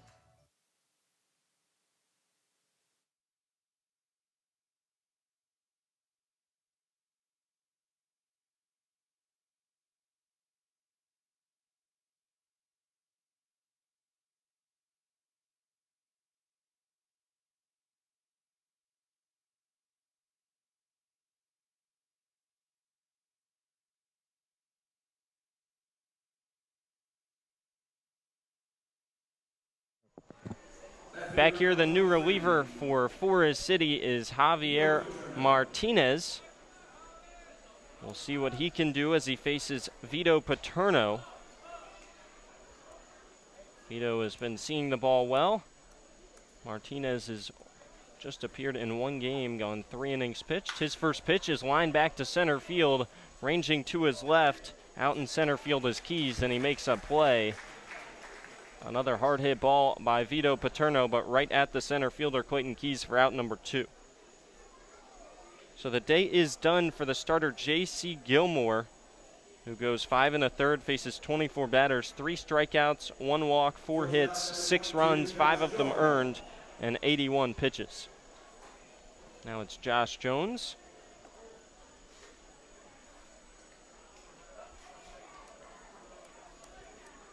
Martinez winds and fires, and he misses. No, finds the inside corner. It looked like that one was inside on the knees. Yeah, and it was, according to TrackMan, just a little bit in to Jones. Not a pitch you can do any damage with, but it's called a strike. 9.00 the ERA in just 1 appearance and a save for Martinez this year. 4 strikeouts to 3 walks. Righty delivers, and that one misses off the inside corner. 1-1 the count to Josh Jones. Javier Martinez, a junior out of Grambling State, grew up in Fuquay Varina, North Carolina, at 6'1", 275.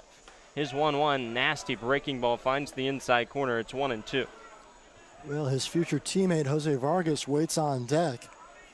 HiToms would like to get Vargas to the plate here. Couple connections in this game. The other, J.C. Gilmore, the starter, is from the same hometown as Hale Sims. 1-2 is on the outside corner. Strike 3 looking.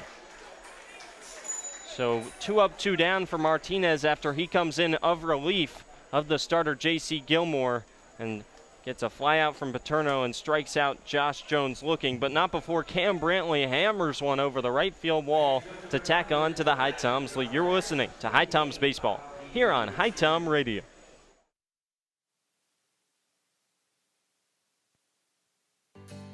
Here in High Point, North Carolina, we encourage everyone to make themselves at home here in High Point. We're known as the home furnishings capital of the world. We have banked our past, present, and future highly on this industry. We have lots of opportunities to entertain your family and children. So take advantage of our parks, our cultural events and activities, as well as some of our seasonal attractions. High Point has a variety of entertainment to suit your needs. Whether you're looking for the newest craft brewery here in town or some live music, come to High Point. We've got what you need. We here at High Point welcome you to make yourself at home. Novant Health offers unrivaled care for every woman at every age, stage, and walk of life. We know that the care you need today might not be the same care you need tomorrow, and we're proud to offer expert services that are as diverse and multifaceted as you are. So whether you're having a baby, battling cancer, or boosting your overall wellness, you can count on Novant Health to get you back to the things you love faster. Discover care that always puts you first at novanthealth.org/everywoman. Matt Little on the mound for inning number 6 after his counterpart, J.C. Gilmore, couldn't get through the 6th, allowing one more insurance run for the HiToms, whose lead now stands at 5 on a Cam Brantley solo shot to right. Third time through the lineup for Matt Little as he faces the heart of the order, 2, 3, and 4 here in the 6th. Beginning with Will Vergantino, who's 0 for 2 today, a fly out to center field and a ground out to third to end the third. Matt Little up to 65 pitches. Most recent inning was a good one, just 6 pitches needing. First pitch, cut on and foul tipped off the glove of Grins to the backstop for strike 1 on a fastball. Matt Little has had his A game again today, Will. Yeah, he's been locked in. 1 run on 4 hits. It is not the no-hit stuff he had the last time he faced the Owls. 0-1, big swing and a miss on a nasty changeup. But, it can be so tempting to expect that every time from a pitcher. And what he did was incredible that night. It was the first no-hitter for a HiTom pitcher in nearly 20 years. But he has been just as good. You'll gladly take 1 run on 4 hits through 5 innings. Here comes the 0-2. And he sails a fastball well upstairs. Approaching 70 pitches here in the 6th. Now, granted, that no-hitter was 6th innings, so you have to factor that into play when you look at the record book as the 1-2 is delivered. And it's chopped over to the left side in the hole Josh Jones fields. He throws across the field and he airmails it. Kicks up in the air down the right field line, and that will give another base to Vergantino. Back-to-back errors to lead off innings from Josh Jones. Yeah, well, that one, the first one just kind of misplayed the ball. That time, he had plenty of time, set his feet. The throw just sailed on him. Brandon Stallman, not short over at first base, but that was a few feet over his glove even after he jumped. Yeah, it wasn't close as he threw it all the way into the netting up the first base line. Leadoff man stands at second in Vergantino for 3 Hillier. And Josh Jones is generally a pretty sure-handed defender. That's part of the reason the HiToms brought him in as a stopgap guy right up the middle at shortstop with the loss of Justin Johnson for the rest of the season. First pitch, foul tip to the backstop. The umpire not saying that there was any foul tip. Well, I mean, it certainly sounded like it caught the bat. I don't know. So they're going to debate this one here, the infield coming in, because that seemed for sure that it caught a piece of the barrel, and that should send Vergantino back to second, but he stands over at third, and they're not going to change anything. Yeah, no one coming out of the HiToms dugout to argue at the moment. I could have sworn I heard it get a piece of the bat as well. So it goes down as a pass ball on a fastball on the inside corner that clearly nicked a piece of the bat of Hillier. 0-1 in there for strike 2, taken at the knees. Matt Little ahead in another count as he dots a fastball.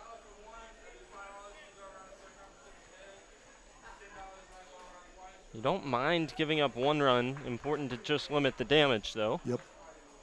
Little comes set, the 0-2. He spikes a changeup, and that is a great stop behind the plate. Yeah, well, the big shutdown inning was the last inning for the HiToms. You take the 5-1 lead, and you want to make sure that the Owls do not score, and they did that, and then tack on 1 more here in the top of the 6th. So you will concede a run, especially for an out here. If you can get something on the ground to the right side, the run comes in to score. Oh, well, you've got an out and nobody on base. 1-2, another, this time breaking ball, spikes in front of the plate. 2-2 on another good stop by Eric Grins using the chest protector. Bullpen just mulling around for the HiToms. Nobody up and throwing at the moment, just some loose stretching going on. Infield playing straight up, so unless it's a hot shot, maybe over to third, the HiToms will more than likely concede a run on an infield grounder. 2-2. And a foul tip on a high fastball. Good challenge pitch, and Hillier just gets a piece. That time it goes to the backstop. That time we're clear that was a foul tip. That one very evidently went off the backstop. And I tell you, Andrew, we're starting to see some lightning, some darker clouds forming around the ballpark here. It is getting very dark here at 8:45. 2-2. And he dots a fastball at the knees. Freezes Hillier for strikeout. Number 3 on the night for Matt Little. As a huge strikeout for Little right on the outside corner. Hillier like a deer in the headlights. A beautiful 2-2 fastball that Little just freezes Hillier with at the knees. Vergantino still over at third with 1 out. So still any ground ball on the infield, a fly ball to a deep enough part of the outfield should score the second baseman for Forest City. HiToms perfectly content to give up 1 run. First pitch, swing and a miss at a fastball. Yeah, again, you will 100% trade an out here for a run. What you don't want to do is an extra base hit for a run. You want to keep the rally low, and you want to keep guys off base here. You'll give up the single digit, but you don't want a crooked number. 0-1. Upstairs, this time taken for ball one. Lewis 0 for 2 with 2 flyouts to center field, both hit relatively hard, and both of those would have scored the runner Vergantino at third. If he can repeat it again, it'll become a 6-2 game. Matt Little gets the sign, lifts and fires. And he runs a fastball well off the outside corner to the righty Lewis. It's 2-1. HiToms lead at 6-1 here in the bottom of the 6th, looking to stay in the playoff hunt. A loss tonight would eliminate HPT officially.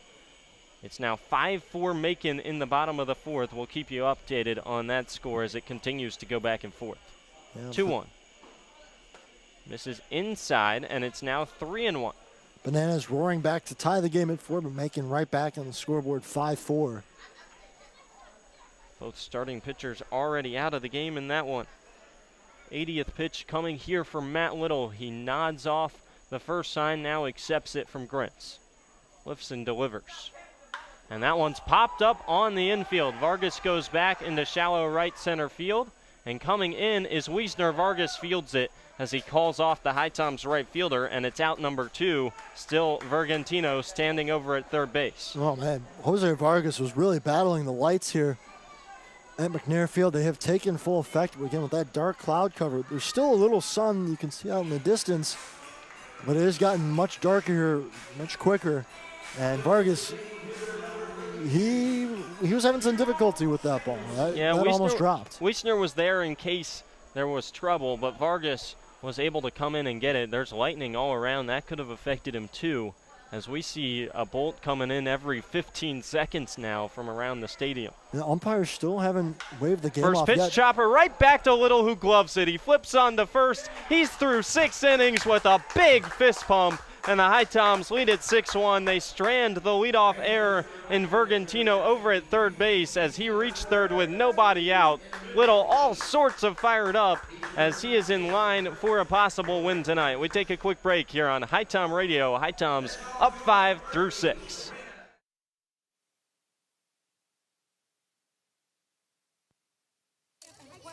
Thank you for coming to my press conference. Don't worry, I just sprained my ankle. Novant Health said I'll be back in no time.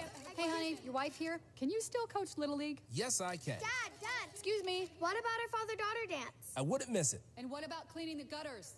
No further comment. With locations throughout the area, online scheduling, and same-day appointments, Novant Health can help you get back in the game fast. Visit novanthealth.org/rapid recovery. Novant Health, making healthcare remarkable. The future is now. The future is you. The future is here. It's computers, It's healthcare. Robotics. cybersecurity. Manufacturing. DNA research. The future is everything. The future is knowledge. Community. Possibilities. Hope. It's about family. Having a career. Reaching goals. Finding your purpose. Your passion. Believing in yourself. Davidson County Community College. The future is here.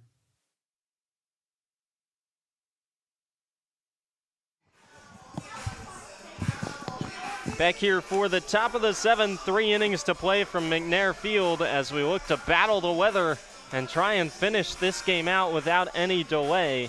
There was rain for maybe 45 minutes before this game around 5, 6 o'clock.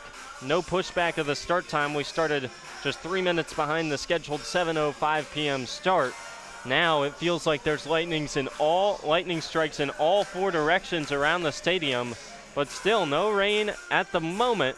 And so we play on for the HiToms 9-1 and 2 due up, facing Javi Martinez, who's on for his first full inning of work after he came in the 6th in relief of the starter J.C. Gilmore and retired the first 2 batters he faced. Matt Little might be done for tonight, up to 81 pitches through 6, just giving up 1 run. And Will, another fantastic performance when the HiToms needed it most. Without question. I was about to say, when they needed the most, he comes up clutch again. 6 innings, 1 run on 4 hits. If that is it for him, what an outing. What a way to finish it, too, with a grounder right back to him. Flips it on to first, cool as a cucumber. Ethan Snyder warms up in the pen down the left field line for HPT. Martinez comes set at the belt buckle. First pitch to Vargas, and that's lined the other way, foul down the third base line and into the concourse for strike number 1.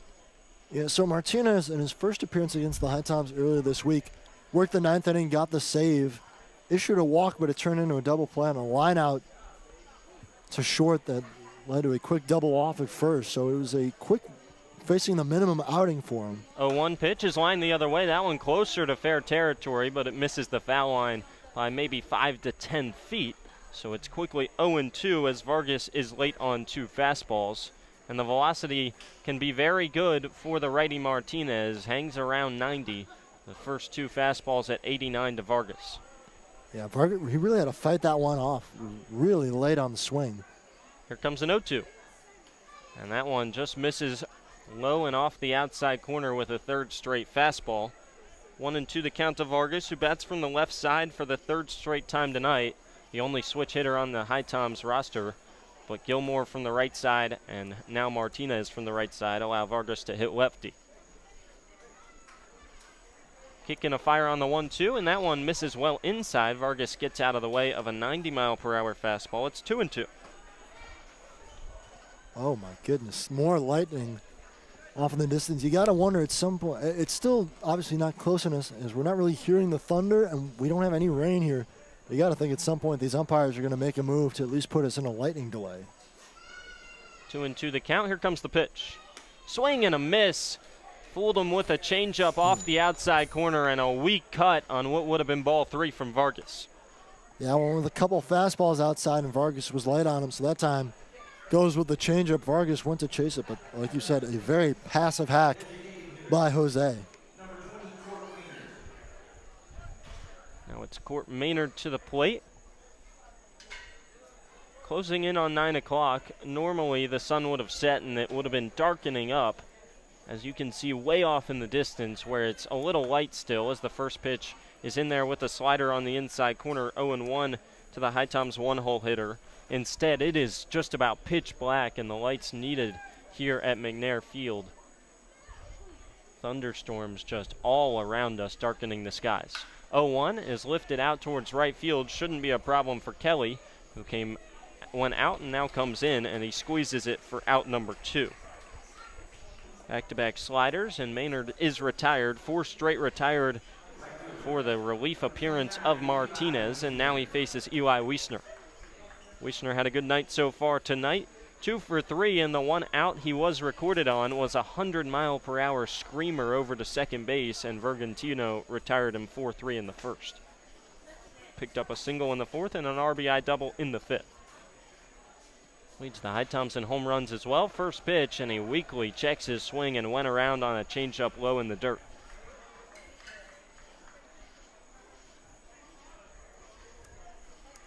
Macon strands 2 base runners for Savannah in scoring position.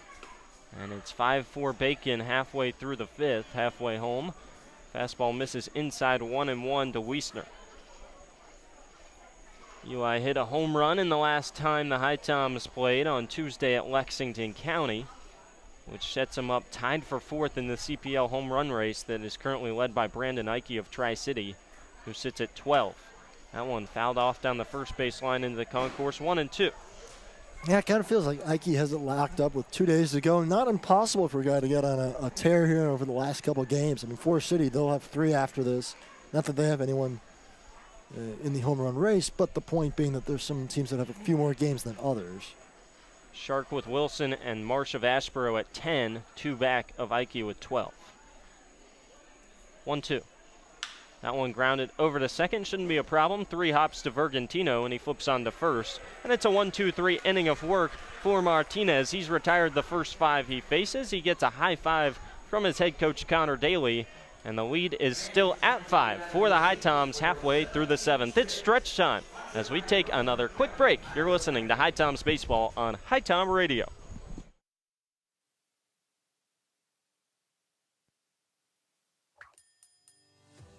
So at Sheets, we really exist to make people's lives easier every day. In this moment, we have a once-in-a-lifetime opportunity to connect with some of our lucky fans to help make their dreams come true. How are you? I'm Ryan Sheets. Here's a brand new truck for you, man. A once-in-a-lifetime dream vacation to Turks and Caicos. Have you ever been there? No, I've never been anywhere. A check for $25,000? This is a testament to why everybody should be a Sheets freak. Hey everyone, Andrew Selliver here. Bring your group outing to Finch Field to watch the HiToms play all summer long.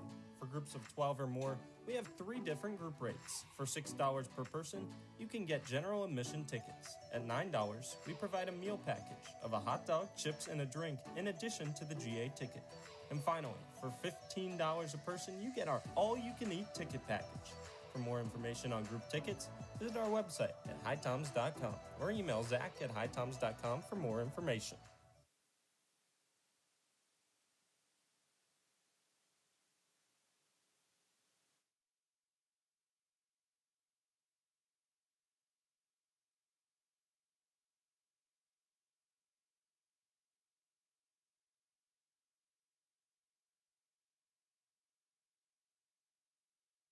Let's do it. Back here for the bottom of the 7th, and Matt Little is on for inning number 7. He's at 81 pitches, and he's trying to get through the lineup for the 3rd time fully without allowing another run after he gave up just the 1 run of the game to Forest City back in the 4th, and not of all of his own doing, as a weak chopper down the first base line from Samuelson ended up in a double with 2 outs, and then a single from Dill scored him. Samuelson retired on a grounder back to Little to end the 6th, and so it's Garrett Dill, the man with the 1 RBI for Forest City, who steps in from the right side. Yeah, and for Matt Little coming out here in the 7th, this is a sign to me that the HiToms know this is a must-win game, and they're going to ride their best arm as long as they can. First pitch on the outside corner, 0-1. Little rocks and fires, and it's weakly chopped off the end of the bat to the backstop, 0-2. You can save your best arm for the playoff picture. You know, you could get complacent with a 6-1 lead, but the HiToms, they're not locked into the playoffs yet. You got to win first to get to the playoffs. And they're far from it as well. Have to win the next 3 days. Yep. 0-2. Nasty breaking ball taken just below the knees. Dill thought about offering, and at the last second holds up. Really good take to run it to 1-2. So you just got to lay all your chips on the table here these next 3 days. Here comes the pitch, and another nasty breaking ball taken below the knees. 2-2. 85 pitches now for Matt Little. Pitch smart is a rule here in the CPL, meaning there's certain requirements for days off after a number of pitches. Little nods no and now agrees. 2-2. Fastball swing and a miss. Went just below the knees, and a wave and a miss from Dill. Strikeout victim number 4 of the night, and 2 of them have been swinging from the third baseman for Forest City. And just a nasty pitch. Breaking ball falls off the table. And Dill looks a little silly after that one. 1 away. First pitch is missed well outside for ball 1. Carter Lindsay to the plate for the 3rd time tonight. He reached on an error back in the 2nd, but was caught stealing by Grintz. What a big play that was. And he hammers one to right, but he's well out in front of it, as that one tails towards foul territory and is out of play. That might have had home run distance, but didn't quite have the line. Yeah, it definitely had the home run distance, but like you said, way out in front of it, just curled it foul of the right field pole. Little looks in from the windup, the 1-1. Upstairs with a fastball, 2-1 the count. Then it was a 4-3 ground out in the 4th from Lindsay, so he's 0 for 2 tonight. Here comes pitch number 90. And it's fisted down the third base line into foul territory. Stopped over in the coach's box by the Forest City third base coach. Unlike the HiToms, Forest City does not have their head coach Connor Daly coaching the bases, as he stays in the dugout when his team's up at the plate. Here comes a big 2-2. And it's in on the hands and fisted out of play down the third base line. Lindsay spoils another really good fastball from the starter for the HiToms, Matt Little. Good battle. I might go back to that breaking ball that got Dill. Maybe a changeup as he nods no, and now Little agrees and winds and fires. It's a fastball, and it's hit a ton to center field. Long run for Brantley. He's at the track, and he'll stop there and make a catch for out number 2. Well, similar to the long fly ball we saw from Vito Paterno earlier in this game, that one given a ride, but boy, is it tough to sneak one out of this place, especially to dead center. Yeah, really well struck. Not a pitch that if Lindsay waits, there's a little more out in front on it, he might turn on and definitely get it out to right field, but like I said, the dead center sent Brantley back, but he stops right on the warning track. Big second out for Little, who's almost through 7. If he wants to go 1, 2, 3 in this inning, he'll have to retire Angus Pence in the 8 hole. First pitch to him is lined right to center field. It's right at Cam Brantley, though, and that gets Matt Little through 7. He just gives up 1 run on 4 hits. Night might be done for the lefty starter, but if so, he was absolutely fantastic. We take a quick break. 6 more outs to get for the HiToms, who lead at 6-1 against the Owls.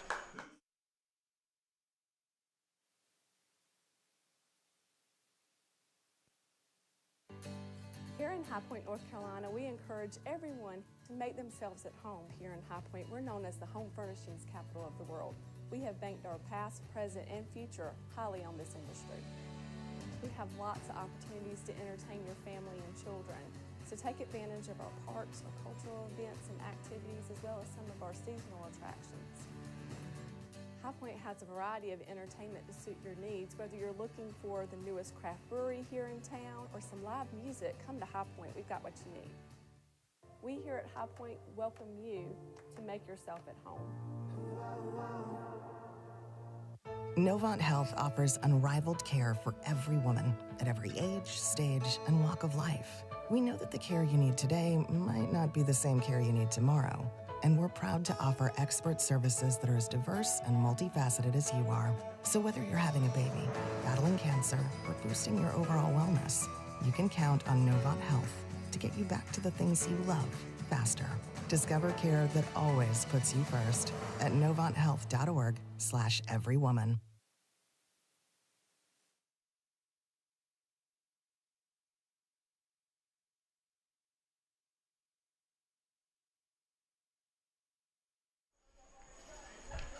Back here for the top of the 8th, it's still Javier Martinez on the mound for the Owls as he faces 3, 4, and 5 for the HiToms. Matt Little got handshakes and hugs as he came off the field after the bottom of the 7th. First time he hasn't allowed a base runner to reach since the first inning, and he was just fantastic. By far his longest start of the season. We believe it's done after the signs we saw at the end of the 7th inning, as he's gone 7 innings, just allowed 4 hits, gives up the 1 run.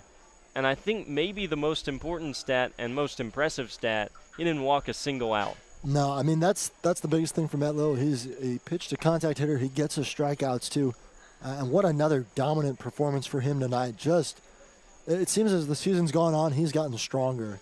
And these last 2 games against the Owls, I mean, man, they're going to be seeing him in their nightmares. He is just unreal, is Matt Little. What another performance, and one the HiToms needed it most. First pitch taken below the knees with the slider to Eric Grins for ball 1.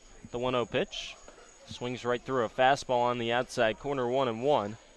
Grins still looking for his first base knock tonight, as he came into tonight having a base hit in every single game he started. That streak is at jeopardy, possibly his last debut of the night here in the 8th. 1-1 pitch. Upstairs with the fastball, it's 2-1. Well, HiToms could certainly use a hit here, get a rally started. You're up 5, but, well, I mean, why not tack on more? Always could use some insurance runs. We know, especially against this Forest City team, who's walked the HiToms off twice this season, no lead is truly safe. 2-1, misses well inside on the arm side for the righty Martinez, as he went with a breaking ball and couldn't locate it. 20 pitches in. He's risking allowing his first base runner of the night. It's 3-1. The righty from Grambling State lifts and fires. Swing and a miss. Challenge fastball, and that one was just below the knees. Grins probably chased ball 4, and the count now run full. That's the thing. You see fastball on 3-1, and you don't automatically go into swing mode, but, I mean, that's a pitch that Eric Grins can certainly hit. Just missed it. A huge lightning strike off in the distance has some of the fans in awe, gasping here in the stands. Time called As it looks like a bug got the best of Eric Grintz at the plate. He steps out. The Bugs haven't been great tonight, I can tell you that. We're sitting outside the booth here, and no, they not as bad as Lexington County maybe, but not great. 3-2 the count, the payoff. Grounded to the left side, fielded over at third. Long throw across the diamond, and it's in time. Garrett Dill retires Eric Grintz for the first out here in the 8th. No, pretty routine play over there at third base for Dill. Just a grounder right to him. On the line. Throws across strongly. Grintz is hustling down the line, but the throw beat him by a couple steps.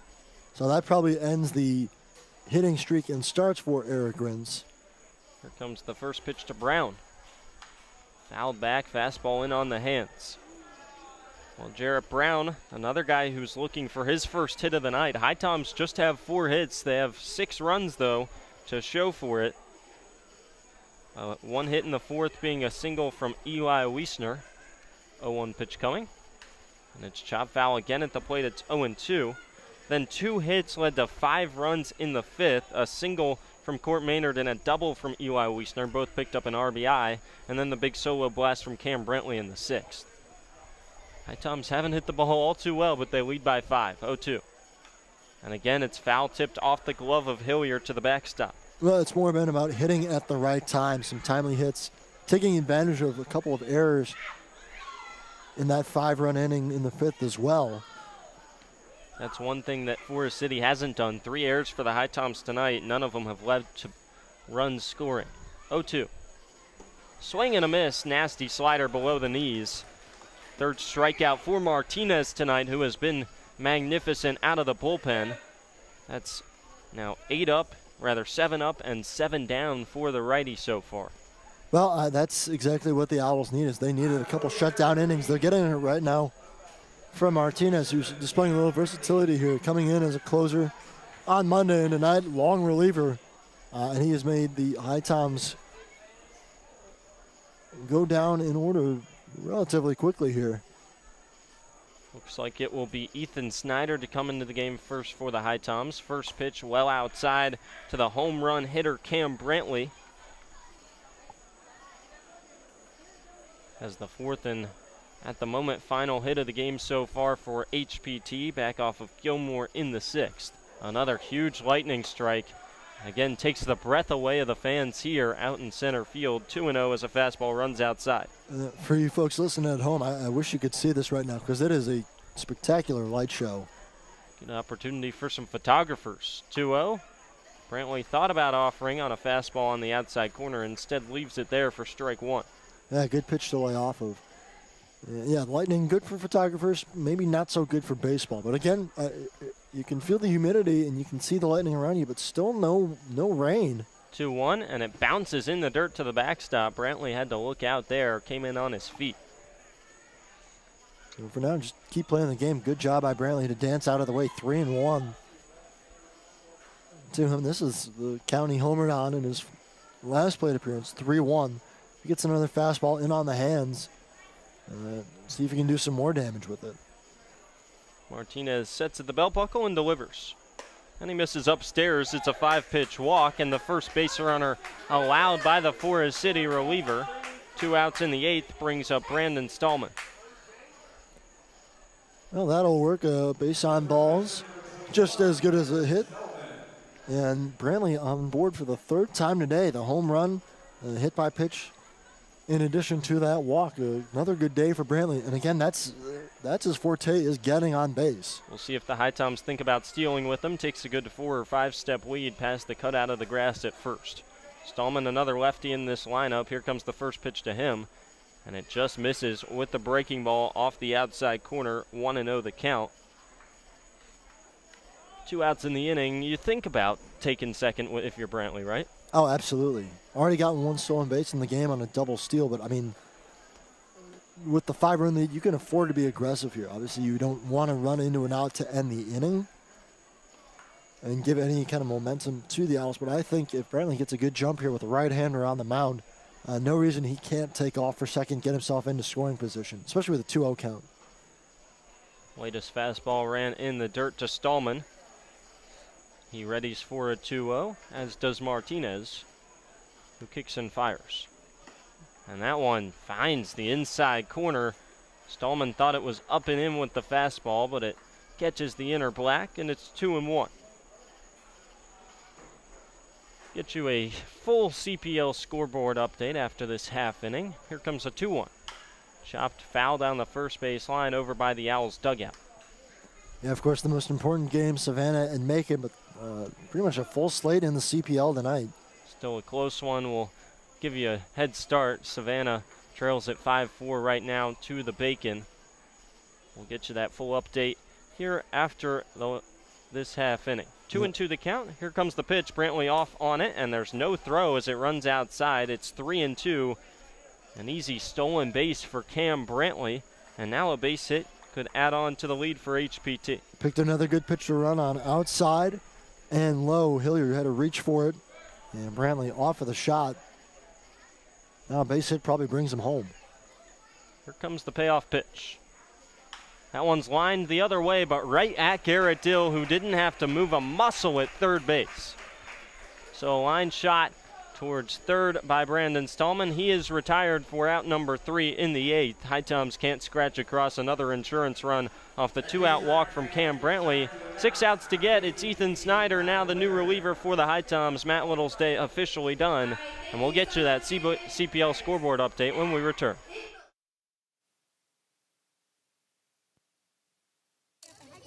Thank you for coming to my press conference. Don't worry, I just sprained my ankle. Novant Health said I'll be back in no time.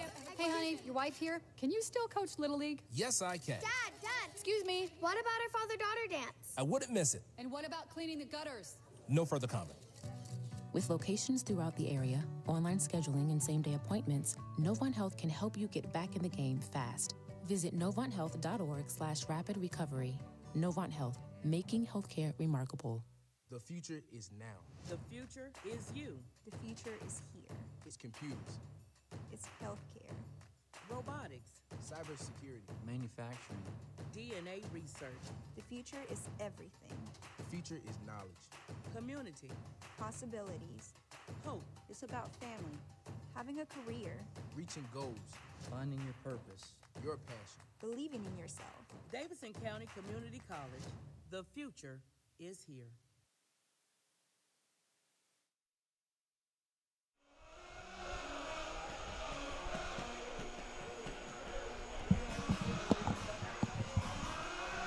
Owls looking for a rally 9-1-2 due up here in the 8th against Ethan Snyder, who's out of the pen. But first, Will has the CPL scoreboard check for us here on HiTom Radio. Sure do. Peninsula and Tri-City. It's the bottom of the 7th inning, and the Pilots leading the Chili Peppers 5-3 in that ball game. Moorhead City looks like they are on the way to another second-half victory. They lead the Wilson Tops 5-2. Wilson would really like that one to solidify their playoff chances. Wilmington and Asheboro, it's a close game there. The Zookeepers trailing Wilmington 3-2 at McCrary. And again, the Bacon and Savannah Bananas, the all-important game for both of these teams. It's 5-4 in the bottom of the 6th, still no change in that score. 6-1 here, of course, is the HiToms out in front. And last but not least, Lexington County and the Florence Flamingos. How about Lexington County up again 3-1? They're looking to make it another win. First pitch from Ethan Snyder is a curveball on the inside corner to the 9-hole hitter Clayton Keys for strike 1. Matt Little's day officially done as Eric Gruntz trots out to go over some signs. Might have been crossed up on that first pitch. 7 innings pitched, 4 strikeouts, no walks, 4 hits, and a run on 93 pitches from Matt Little, facing 26 batters in line for win number 5 of the season. Should the HiToms be able to hold on here and get 6 outs before allowing 5 runs. Just clutch stuff from Matt Little all game long. Big when they need it the most. And now you give it to the bullpen with just 6 outs to get. 0-1 the count to Keys. 0 for 2 today. The pitch. Able to hold up on a fastball that runs upstairs. 1-1. I'm trying to think how many times this season the HiToms have had a guy go 7 innings. Off the top of my head, I'm just not sure. I don't know how many guys have gotten into the 7th inning, let alone gotten 21 outs. 1-1, another curveball. That one just misses below the knees. It's 2-1. have to go back and consult the stat book. I know, obviously, Matt Little. It's his career, rather season high. His previous was 6 innings in the no-hitter against Forest City. Right. 2-1. Fastball on the outside corner at the knees. Really good spot from Ethan Snyder. Evens up the count. And, of course, in that game, he had gone into the 7th inning, but in the official scorebook, it doesn't count because they never finished the inning. Really went 6 2/3 that day. Yep. So beat his season high by 1/3 of an inning tonight as Snyder comes set at the belt buckle. Lifts his right leg and fires. Check swing, and the curveball misses in the dirt. 3-2 the count. That's a good curveball by Snyder. Just didn't get the chase he wanted from Keys. And Keys was certainly thinking about it, but good job to hold up. Feels like a big pitch coming here to try and eliminate a leadoff base runner. Top of the order looming, 3-2. Fouled off on an inside fastball. I'm sure if the Owls are in their dugout, they're plenty happy to see Matt Little out of the game and see a reliever. Yeah, no doubt. The way he was going, the HiToms have had a few nights like that where they're glad to finally get to the bullpen. But for Forest City, Matt Little was just so locked in again. And you think last time you faced him, he didn't allow a hit. This time, he only allows 4 hits over 7 innings. Another big payoff. And it's missed low. It's a leadoff walk allowed by Ethan Snyder. First walk of an Owl tonight, courtesy of the new reliever on the first batter Snyder faces. Didn't miss by a whole lot. Snyder went a couple times down in the zone to get a chase. But Keys just good discipline. For Snyder, he has faced the Owls 4 times before. Most recent, his longest appearance, 3 innings in a 4-2 loss on Monday here. He gave up 2 hits and 1 run. It was unearned. He also walked 1 and struck out 6. HiToms would love a repeat of that performance. Not off to the best of starts. First pitch to Wade Kelly. He shows bunt, and he pulls it back as that one misses in the dirt. It's 1-0. Well, Snyder, a guy who has struggled with the command before this season, looks to be off to a shaky start. Yeah, you know, the thing, though, about Snyder is when he finds the zone, I mean, he is almost unhittable. He is a strikeout machine, but it is that command. And that can be a hard thing for a young pitcher to learn, too, and a guy who especially has had so much of his young college career disrupted by the COVID year and so on and so forth. 1-0 on the outside corner with the fastball. It's 1-1. Patty McGonigal warms up in case he's needed here in this inning. It's all about limiting the base runners if you're HPT. A leadoff walk, you can give up 1 or 2. You can't give up a chunk here and reduce your lead. 1-1. Fouled off. It's 1-2. 10 pitches in for Ethan Snyder. What have you seen, Will? Well, I mean, the breaking ball's got a lot of good movement on it so far, and the fastball is pretty standard from Ethan Snyder. It's what you expect. I think the problem is just he's not getting a lot of the swing and miss. Got to maybe locate the breaking ball a little closer to the zone, not so much bury it in the dirt. 1-2. It is the breaking ball, and he misses it upstairs. Not where he wanted it. I think he wanted that one low, and it sailed on him up and away. So now a 2-2 count to Wade Kelly, who's 0 for 3 today, looking for his first base hit, or at least looking to reach to get a rally started here in the 8th, 4-4 his City. Snyder gets the sign, he lifts and delivers. And it's grounded over to second, could be 2. Vargas on to second for 1, throw on to first is not in time, and it gets away into the dugout. Well, that's one where Josh Jones probably should eat it. It's his 3rd error of the day, an uncharacteristic day at short for Josh Jones. That allows Kelly to get over to second with 1 out, but it is an important first out of the inning. It is, but yeah, with Kelly's speed, he's beaten that throw out as softly as it was hit over to Vargas. A good job just to get the lead runner in Keys, but now you put a man at second base in scoring position in Wade Kelly, and a guy who I wouldn't be too surprised to see take off for 3rd here. So now Kelly in scoring position. Brings up Vergantino, who's 0 for 3 today. Reached on an error by Josh Jones back in the 6th, then was stranded at 3rd. First pitch to him. Off the outside corner, 1-0. Just not hit hard enough over to Vargas to turn 2, especially with a speedy Kelly who's stolen 13 of 13 bags this season with the Owls. Vargas comes into the mound and now motions Josh Jones into the mound, And I think this probably has to be about signs with Kelly over at second base. I think 100% it's about signs, but I think also they might be strategizing on him running because, again, he is a very likely candidate. Take off for third base, get even closer to scoring. As I said, he's perfect on the season, 13 of 13. Impressive numbers for the freshman out of Gaston College. Yeah, he'll take a big lead. I mean, maybe it's a Vargas with the idea for a pickoff play. Could be, because Grins wasn't out at the mound, so it might not have been about signs. Kelly dancing around at second, trying to draw attention to himself. 1-0. He's high energy, is Wade Kelly. I mean, he off really the outside corner, 2-0. He provides that spark at the top of the lineup for this Forest City team. Wasn't there all year, not at the start of the year. For a while, it was Cam Fisher, just to have him there with that pop. But I mean, he's got the kind of speed you want in a leadoff hitter. Snyder gets his sign, looks back to second and delivers. And he finds the inside corner at the knees. It's 2-1. That was a very close call, and a lot of the home team supporters here at McNair Field didn't support it. 85-mile-per-hour fastball that dotted the inside corner at the knees. Trackman can confirm it was a strike. Yep. So now Snyder trying to work back. It's a 2-1 count. Here he delivers. And a check swing on the curveball in the dirt. Runner goes from second. Throw down is not quite in time. And the appeal down to second, somehow they say Vergantino didn't go around. Not sure about that one, so now it's a 3-1 count. Really?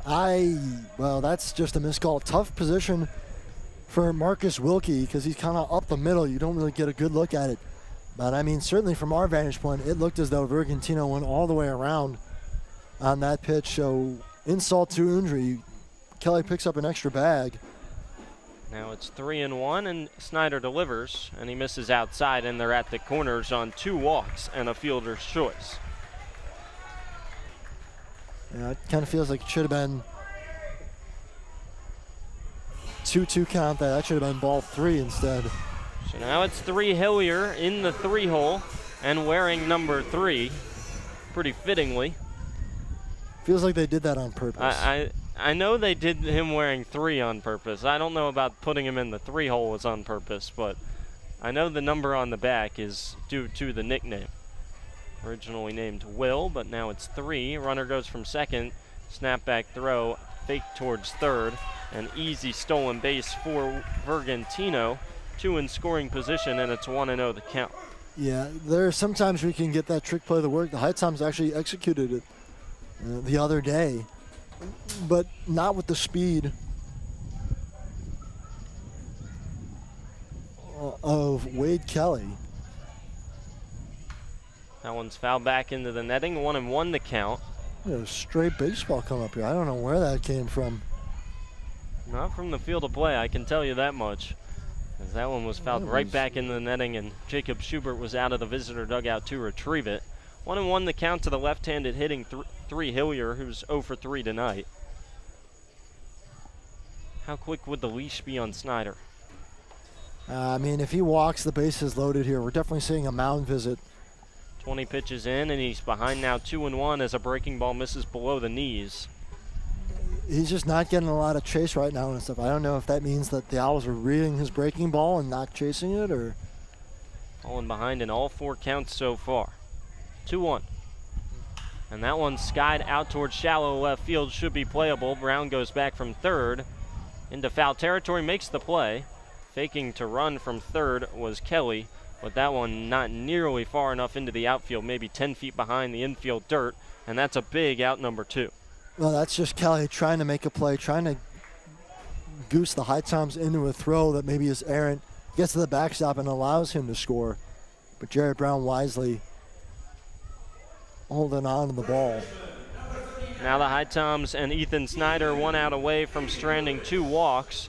To do so, they would need to retire David Lewis, cleanup hitter, who's 0 for 3 tonight as well. Samuelson waits on deck. He has 2 of the Forest City 4 hits. Snyder gets the sign from Grins. Comes set at the belt buckle. Lifts and fires his first pitch, and he misses outside with the curveball. 1-0. 2 runners on, It's Wade Kelly over at third and Will Vergantino over at second.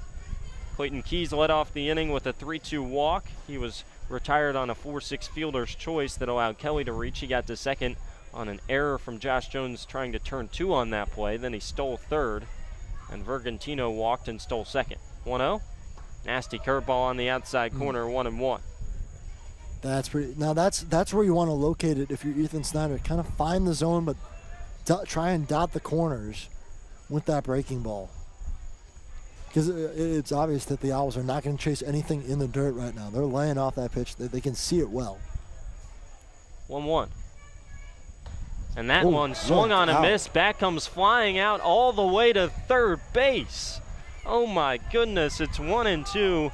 The whole barrel came out of the hands of the batter in David Lewis. And it flew all the way in fair territory to third, bounced right behind the bag, and Wade Kelly and Jarrett Brown had to quickly get out of the way of that one. That barrel was flying. I mean, it's a humid night here. We saw Court Maynard lose his bat early on in the first inning. But I tell you, look out. You gotta get a little more pine tar on the bat there, a little more stickum. Big spot in Macon right now. Runners at second and third with 2 outs and a full count for the Bananas, trailing by 1. HiToms desperately needing a Savannah win. Not eliminated if Savannah loses. They would be eliminated if they lost tonight here at Forest City. HiToms do lead at 6-1 though in the bottom of the 8th. Trying to leave 2 in scoring position. Snyder ahead in the count 1-2. And Macon gets out of the jam, so it stays 5-4 halfway through 7 for the Bacon. Here comes a 1-2 from Snyder. Curveball, and it just misses up and in. A really good pitch. Oh my goodness, that's the spot he wants to hit, right at the letters, top of the zone with that breaking ball. Close take for Lewis, gets the call, it's 2-2. Snyder comes set, might he go back to it. Flips and fires. Instead, it's a fastball. It's cut on and missed, and the HiToms preserve a 5-run lead. 3 outs to get for HPT to stay in this playoff race.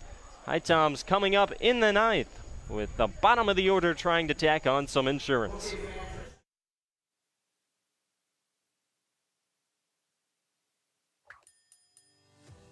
So at Sheets, we really exist to make people's lives easier every day. In this moment, we have a once-in-a-lifetime opportunity to connect with some of our lucky fans to help make their dreams come true. How are you? I'm Ryan Sheets. Here's a brand new truck for you, man. A once-in-a-lifetime dream vacation to Turks and Caicos. Have you ever been there? I've never been anywhere. A check for $25,000? This is a testament to why everybody should be a Sheets freak. Hey everyone, Andrew Selliver here. Bring your group outing to Finch Field to watch the HiToms play all summer long. For groups of 12 or more, we have 3 different group rates. For $6 per person, you can get general admission tickets. At $9, we provide a meal package of a hot dog, chips, and a drink in addition to the GA ticket. And finally, for $15 a person, you get our all-you-can-eat ticket package.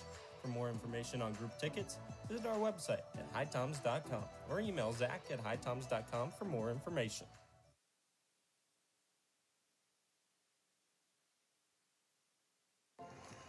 Your first HiToms baseball game, sweetie. I'm ready. Now, our player over there is called the pitcher. Right. He simplified his delivery mechanics in the off-season, so hold on to your Pepsi. His fastball's a beast. Speaking of Pepsi, want one? Yes, Pepsi's nuanced flavor profile is ideal for HiToms baseball. Honey, when I said you had to do your homework before the game, I meant your real homework. Noted for next time. Pepsi and HiToms baseball. Game on.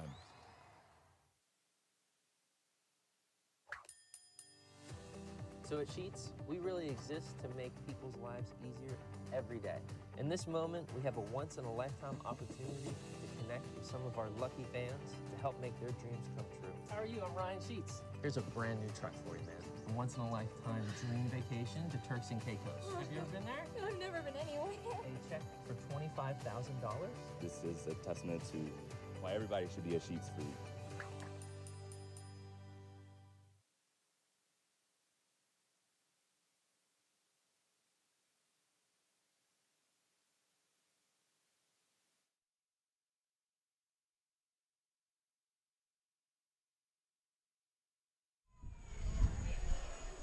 Back here in the top of the ninth, a new pitcher on for the Owls is Boone Carty.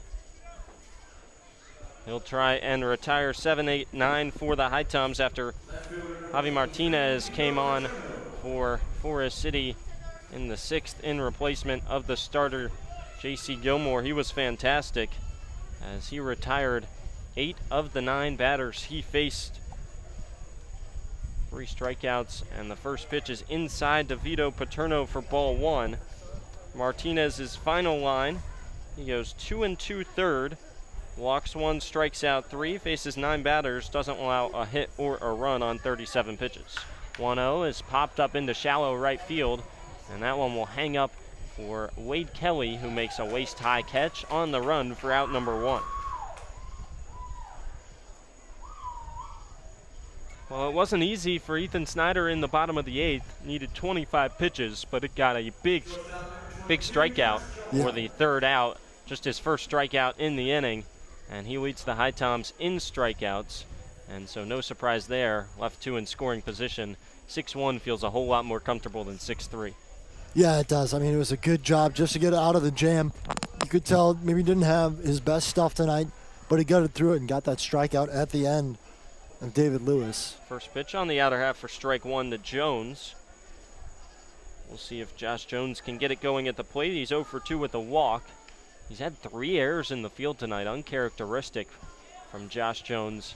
Usually very sure-handed with good hands out at short. Check swing, able to lay off a breaking ball that runs outside. Good movement from Camp here on the mound as he comes from the sidearm style. Kind of near submarine almost, the righty. 1-1, chop to the left side, deep in the hole, it's short, long throw, and it's in time. Good play over there by Angus Pence to retire Josh Jones.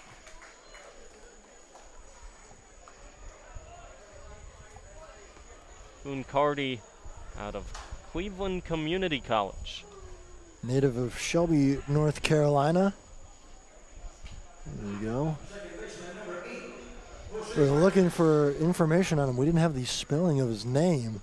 Not on the roster we were given, but we found it finally. 6'2", 175. Didn't appear in a game this year for the Yetis. That is the first time I've ever seen a school with the Yeti mascot. First pitch sliced out of play. Now, I wonder, is that Cleveland, Ohio, Cleveland Community College, or is this another Cleveland that we're referring to? I believe it's Cleveland, Ohio. Or, no, it's actually Cleveland Community College in Shelby, North Carolina.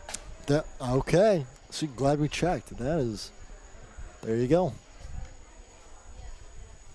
I mean, he's worked efficiently so far. It's that sidearm release. One nasty pitch finds the inside corner, 0-2. And especially a righty to a lefty like that, even though that's a usually favorable matchup, left-hand batter on right-hand pitcher. With the sidearm, it just comes out at such a weird angle. It's almost more hidden when it comes to a left-handed batter. Here comes the 0-2. And it gets all the way to the backstop. Breaking ball that got past the backstop in 3 Hillier that skipped in front of the plate.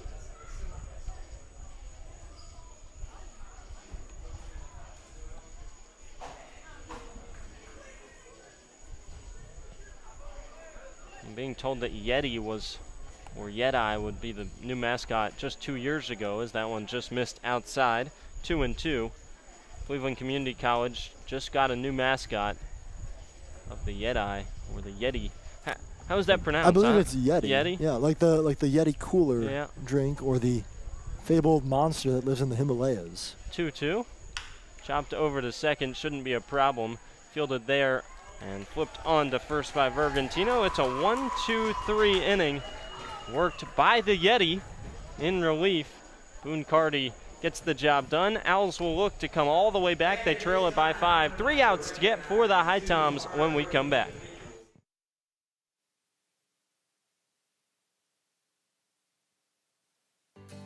Here in High Point, North Carolina, we encourage everyone to make themselves at home here in High Point. We're known as the home furnishings capital of the world.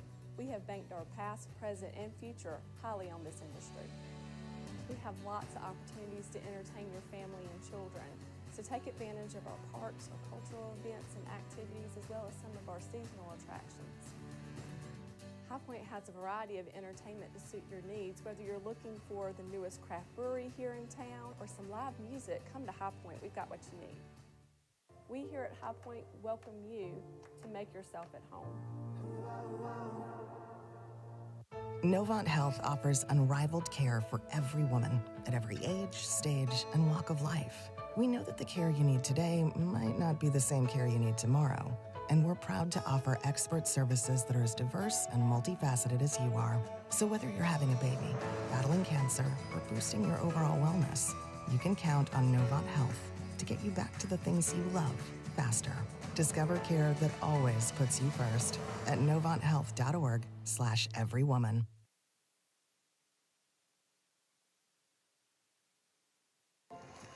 Your first HiToms baseball game, sweetie. I'm ready. Now, our player over there is called the pitcher. Right. He simplified his delivery mechanics in the off-season, so hold on to your Pepsi. His fastball's a beast. Speaking of Pepsi, want one? Yes, Pepsi's nuanced flavor profile is ideal for HiToms baseball. Honey, when I said you had to do your homework before the game, I meant your real homework. Noted for next time. Pepsi and HiToms baseball. Game on.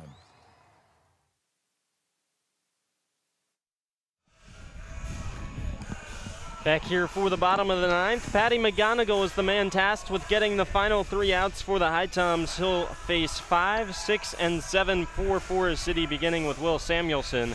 And to finish the story on the Yeti here of Cleveland Community College, it was selected as a new mascot in 2019.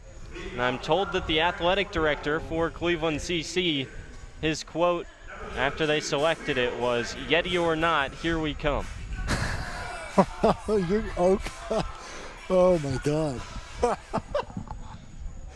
Yo, that's beautiful. That's fantastic, Corey. That's college sports right there. And that's my new favorite mascot, I think. First pitch in there for strike one to Samuelson. He deserves a raise just for that dad joke. I mean, my goodness. Samuelson bats from the left side, right on left matchup for McGonigal. Good stuff so far for Patty in 4 prior appearances with the HiToms. 0-1, misses in the dirt. It's 1-1. 6 1/3 innings pitched, a 2.84 ERA. He struck out 8 batters, walked just 3, so HiToms could use that here. Not a save situation for McGonigal, but he's just trying to lock down the win for HPT. Keep the playoff hopes alive one more day. 1-1, slider misses inside. It's 2-1.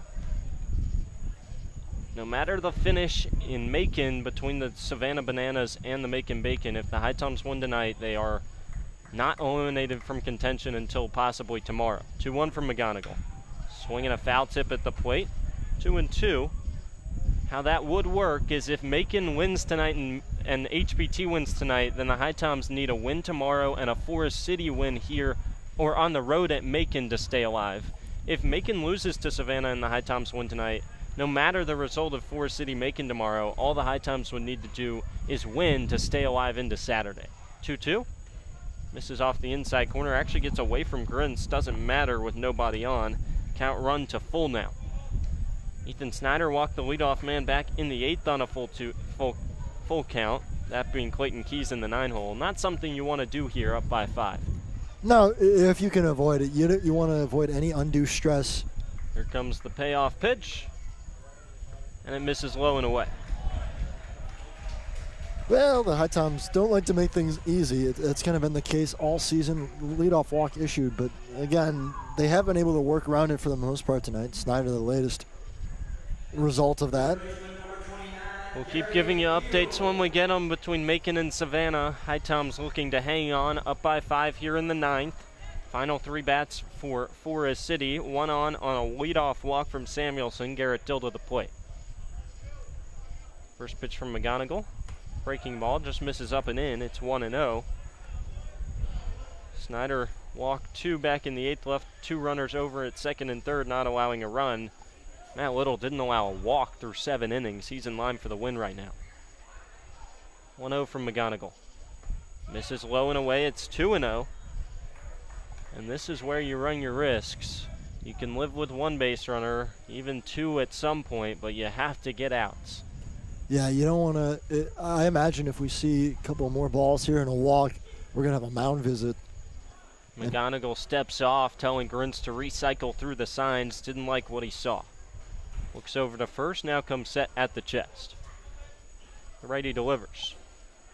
Fouled off down the first base line, a challenge fastball. Well, that's what you need to see here. You pitch to contact, up by 5 in the 9th. Yeah, absolutely.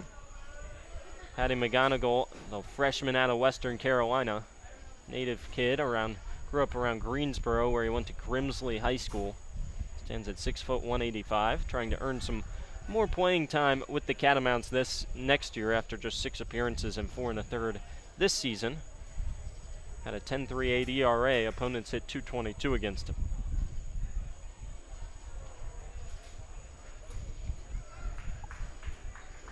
Little time called as we needed new baseballs. Now we're ready. 2-1 the count.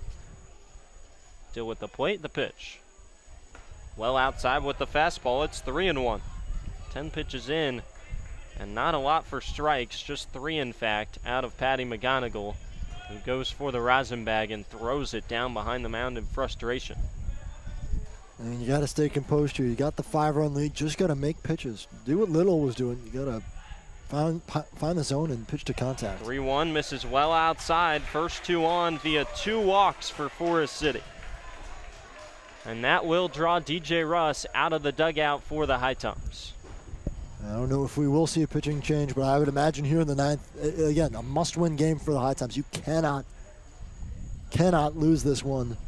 I imagine a pretty short quit or short hook. All of a sudden, Wynn Scott is up in the pen for the HiToms. Was on deck if necessary tonight. If Matt Little couldn't go long enough for HPT, he would have come into this game being a must-win for the HiToms. Now the plan would be to try and start Wynn Scott tomorrow against Ashboro. But if he's needed tonight, you have to put him in because you have to win this game or else you're eliminated from playoff contention if you're the HiToms. Again, it's chips on the table. You got to go with your best pieces, the best arms, the best bats you have to try and secure a win tonight, because if you don't win tonight, there's a tomorrow, but it doesn't mean anything. Anthony Hausner into the game over at first base for the HiToms as he replaces Brandon Stallman. That not just current. First pitch upstairs for ball 1 to Carter Lindsay. That's a change before this 9th inning. So the 3rd straight count that McGonigal has found himself behind it. Facing the left fielder Lindsay. 1-0 from the righty on its way. And he bounces in the dirt, another fastball dragged, and it's 2-0. And the HiTom, Jacob Schubert going down to the bullpen now. Share some words with the HiToms pen. I imagine if we see another walk here, that might be all she wrote for Patty McGonigal. Yeah, you can't risk anything here. Season on the line. 2-0, and that one's lifted into shallow right field. That should be out number 1. Weissner comes in, Vargas goes out, and they collide, and it's Weissner who makes the play. Well, that was almost a big-time mistake for the HiToms. Weissner is the one who grabs it. I think there was a lack of communication there between Weissner and Vargas. Vargas just kept coming out. That's Weissner's ball all the way. You got to let the outfielder take that. Lucky that Weissner was able to hang on. There was one that we saw earlier this game, a little shallower, and it was Vargas who ended up making the play, fighting off the lights. And that can be the second baseman Vargas's ball, as Weissner was there but not needed. But that was a routine fly out to shallow right field, and Vargas nearly collided trying to make the play. Vargas almost cost the HiToms an out. Instead, it is out number 1 and a big out at that. First pitch, fouled back to the backstop by Pence on a high fastball, probably chase ball 1. Yeah, he did, but you'll take that if you're Patty McGonigal and the HiTom. Feel like you got to chase 2 on that fly out by Lindsay.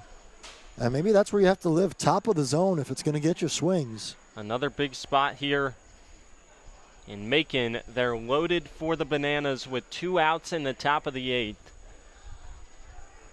Bacon still holding on to a 1-run lead over the Savannah Bananas, and Savannah, a base hit could give them the lead. It's the top of the lineup for Savannah as well, 2 up now.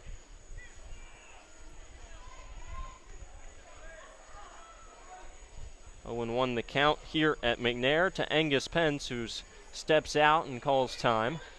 1 down in the 9th. HiToms trying to finish it out, a 6-1 game. 2-1, 0-1 pitch.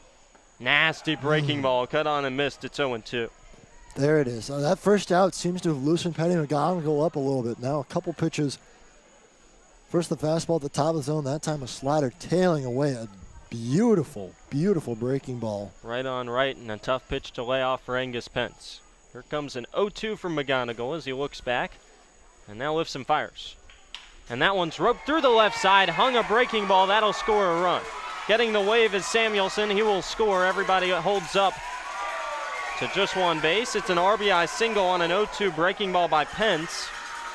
6-2 now the lead for HPT, and that brings up Clayton Keys in the 9-hole. Well, was ahead in the count. 0-2, not a bad pitch. Pence just able to get the bat around it, dump it into left field. Samuelson hustling home. Second time he's come around to score tonight. He's both runs for the Owls. RBI number 1 for Pence on the night. RBI number 10 on the season for the freshman from Tennessee. Still 2 on and 1 out for Keys. First pitch to him. Misses well in the dirt, 1-0. Well, HPT never makes it easy, it feels like. A 5-run lead, now trimmed to 4, and the tying run waits on deck for Forest City. 1 out into the bottom of the 9th. McGonigal behind in another count. 0-2 on Pence was the first count he got himself ahead in, and then it led to a single. 1-0. Just misses the outside corner, 2-0.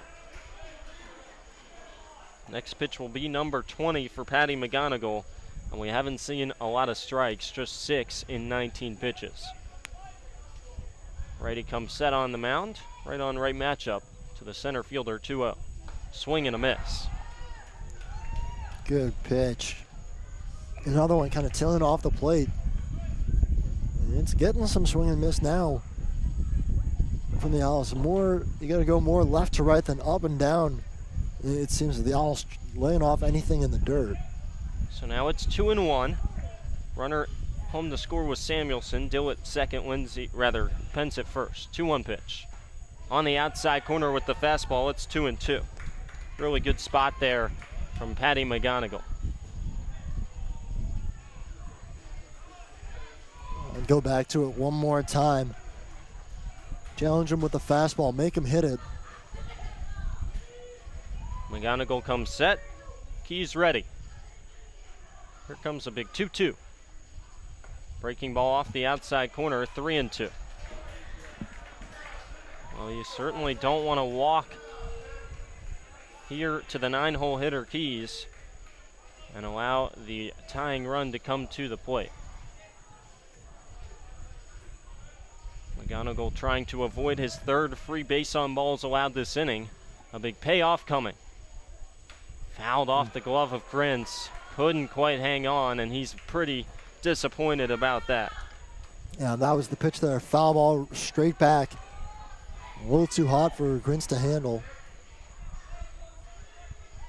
Savannah has left them loaded on a strikeout swinging in the 8th. Stays 5-4, headed to the bottom of the 8th in Macon. HiToms have to worry about everything here at McNair Field first. 3-2 the count. McGonigal comes set. He delivers. Breaking ball swung on and missed. Big time K for Patty McGonigal, and now the HiToms are 1 out away. That's huge. A big strikeout, battling with Keys. McGonigal found himself down in the count 2-0, but he battles back, gets a strikeout, living on that outside corner. Well, if you can avoid it, you don't want the tying run coming to the plate here for Forest City in the 9th. That tying run still waits on deck in Vergantino as Wade Kelly steps to the plate, his 5th AB tonight. McGonigal comes set and now steps off as time is called ahead of the first pitch to the right fielder and 1-hole hitter for Forest City. Light rain starting to come down here. Seems fitting. I think the HiToms would be happy to get out of this right now. McGonigal comes set for the first pitch, kicks and delivers. And he misses way outside, ball 1. Probably the worst we've seen Patty McGonigal look command-wise on the season. Yeah, he's just been yanking things a little too much. Has gotten big outs, though. He's 1 out away from finishing it. 1-0. In on the hands, fouled back over the netting and into the parking lot. 26 pitches now for Patty McGonigal. Still a 4-run lead for HPT. Runner at second is Dill. Runner at first is Pence. Top of the order and Kelly at the plate. HiToms lead at 6-2 in the bottom of the 9th. The 1-1 from McGonigal. Misses way in the dirt. Dragged another one into the left-hand batter's box. It's 2-1.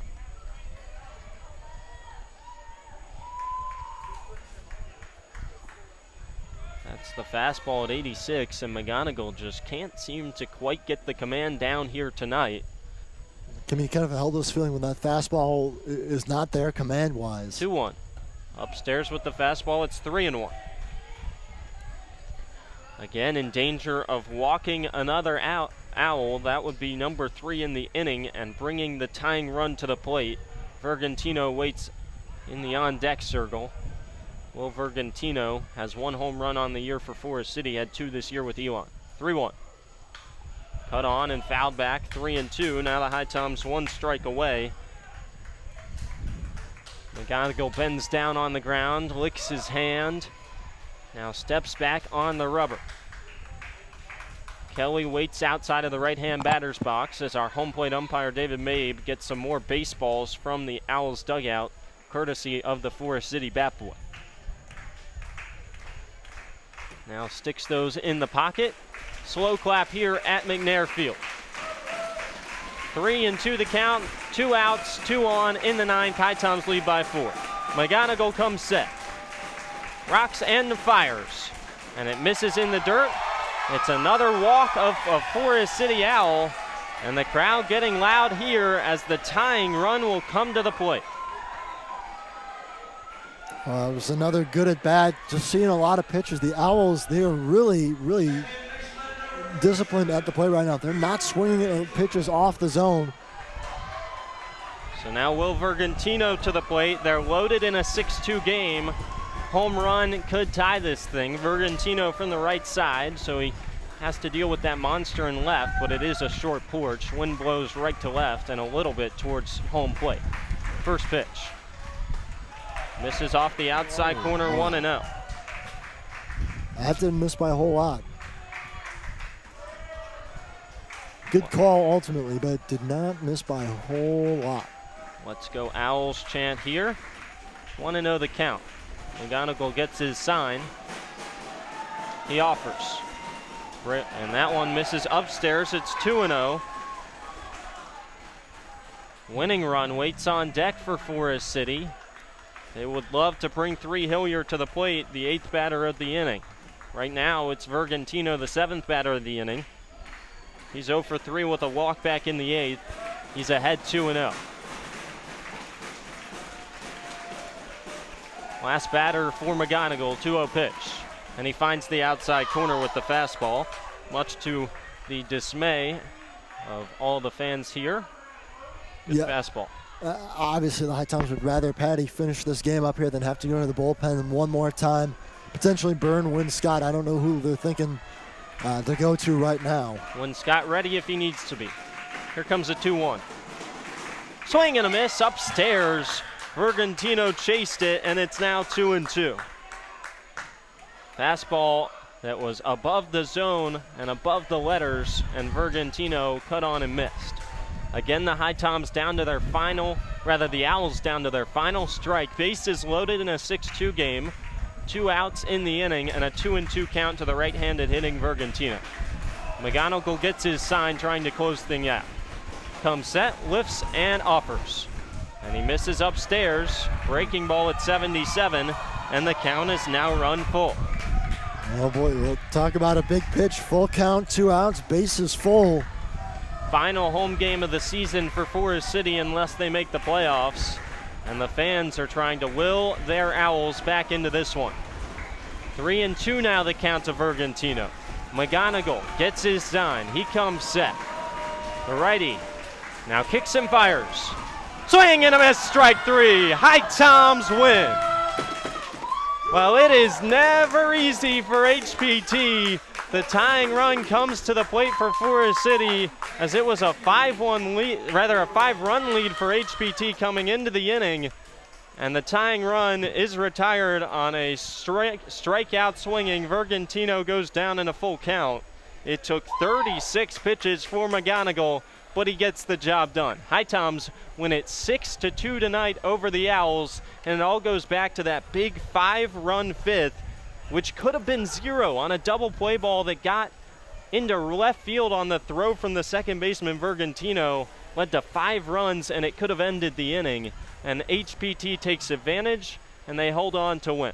Huge win for the HiToms. Gutsy performances in the relief appearances of Snyder and McGonigal there. They did not have their best stuff, but they managed to get the HiToms out of it, allowing just 1 run. And again, it all goes back to Matt Little. How special was he tonight? 7 innings pitched, a 4-hit performance on just 1 run allowed. The HiToms squeak it out by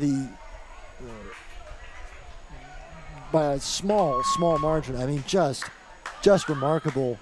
Big win for the HiToms when they needed it most. And you know what? You move on to tomorrow. You got to get it done tomorrow as well at home. Finish strong against Ashboro. That sets it up potentially for a play-in game on Saturday. We'll get you one more look at the Coastal Plain League scores around the league. Looks like Holly Springs was a split squad tonight. They had an exhibition game against the South Wake Shakes. That was a 11-1 win. Top of the 9th in CPL play, and the Salamanders also lead over the Martinsville Mustangs 6-5. Elsewhere, Ashboro with the 5-4 lead on Wilmington. That game's in the bottom of the 8th. We've been keeping you up to date on Macon and Savannah. Still 5-4, bottom of the 8th inning there. Top of the 9th in Wilson, Morehead City up 5-3 again, looking for another win there. And a couple games elsewhere gone final. Peninsula with the 6-3 win over the Tri-City Chili Peppers. And last but not least, Lexington County wins again 3-1 over the Florence Flamingos. So that rounds out the scoreboards there. So nothing else really affecting the HiToms. Their destiny was in their hands tonight. They take care of Forest City. The main focus is that Macon and Savannah game. Yeah, still waiting on that game to go final. It's in the bottom of the 8th.